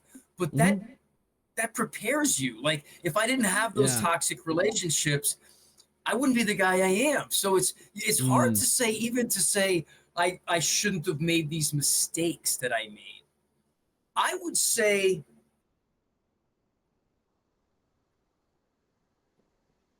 wow, I even like saved a lot of money in my 20s. I can't, and I didn't mess around with women in my. I can't even say that. Give me a second to think about this, because that's a great question. I really did a lot right in my teens and 20s and 30s. I would say, no, go ahead. It doesn't have to be necessarily advice or something to do different. Maybe you can actually just tell him you're doing the right things, man. Keep going. I think that's what I would say. I would say continue doing the right things. And okay, I would say one thing. I had a probably not the greatest diet up until the age of 40. And I ended up getting type 2 diabetes that I fixed when I was 48, even though I wasn't seriously overweight. What the fuck were you eating, man? Spaghetti and bread and all that stuff. And I ate that into my 40s, even though I was an athlete and I ran. But you don't have to be fat to necessarily get type 2 diabetes. So I can say, yes, probably most everything I did right, but I didn't know what we know now about, like, carnivore diet. Yeah. I ate Captain Crunch for cereal in the morning. No, but you see, we didn't know that. We didn't know that. Now we do. So, but once again, I didn't know, and that was the information we had back then. But I would say, knowing what I know now, I would have cleaned up my diet a lot sooner. Yeah. Man, Mike, this has been so much fun. What's next for you this year? What are you doing this year? I'm going to be doing a lot more in Miami as far as content, and I have a lot of clients down there, so I'm opening up an office. I'll be hiring people down there, and just got a number of new clients that will be that we brought in here, and just growing my business more. And also, I'm running the Miami Half Marathon. Hopefully, you'll be there to see me win my age group. Hopefully, man. Where can people find you? You can find me at my Instagram, the Mike Fedele. Okay, the Mike Fedele. DM me, and if you're interested in our services, our tax services, we take aggressive defensible positions. Give our office a call, 708-991-2440. You're free to call my cell, 773-372-5341. We got a website, www.fideleandassociates.com. And my main office is in Homewood, Illinois, but we also have an office in Miami. Happy to meet with you anywhere. We got clients in 40 states. W.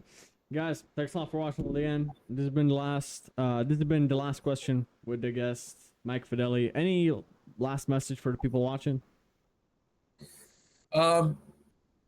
What I would say is I'll just say this about my life, and that is, what do I want my legacy to be? That I put everything on the table. I didn't hold back. I put everything, my money, my life, my time on the playing field. And I wanted to leave a legacy with my clients and with my kids in Haiti, that I saved people's lives and lives of generations to come. God bless you, man. Guys, thanks a lot for watching till the end. Catch you all on the next one. Okay, take care.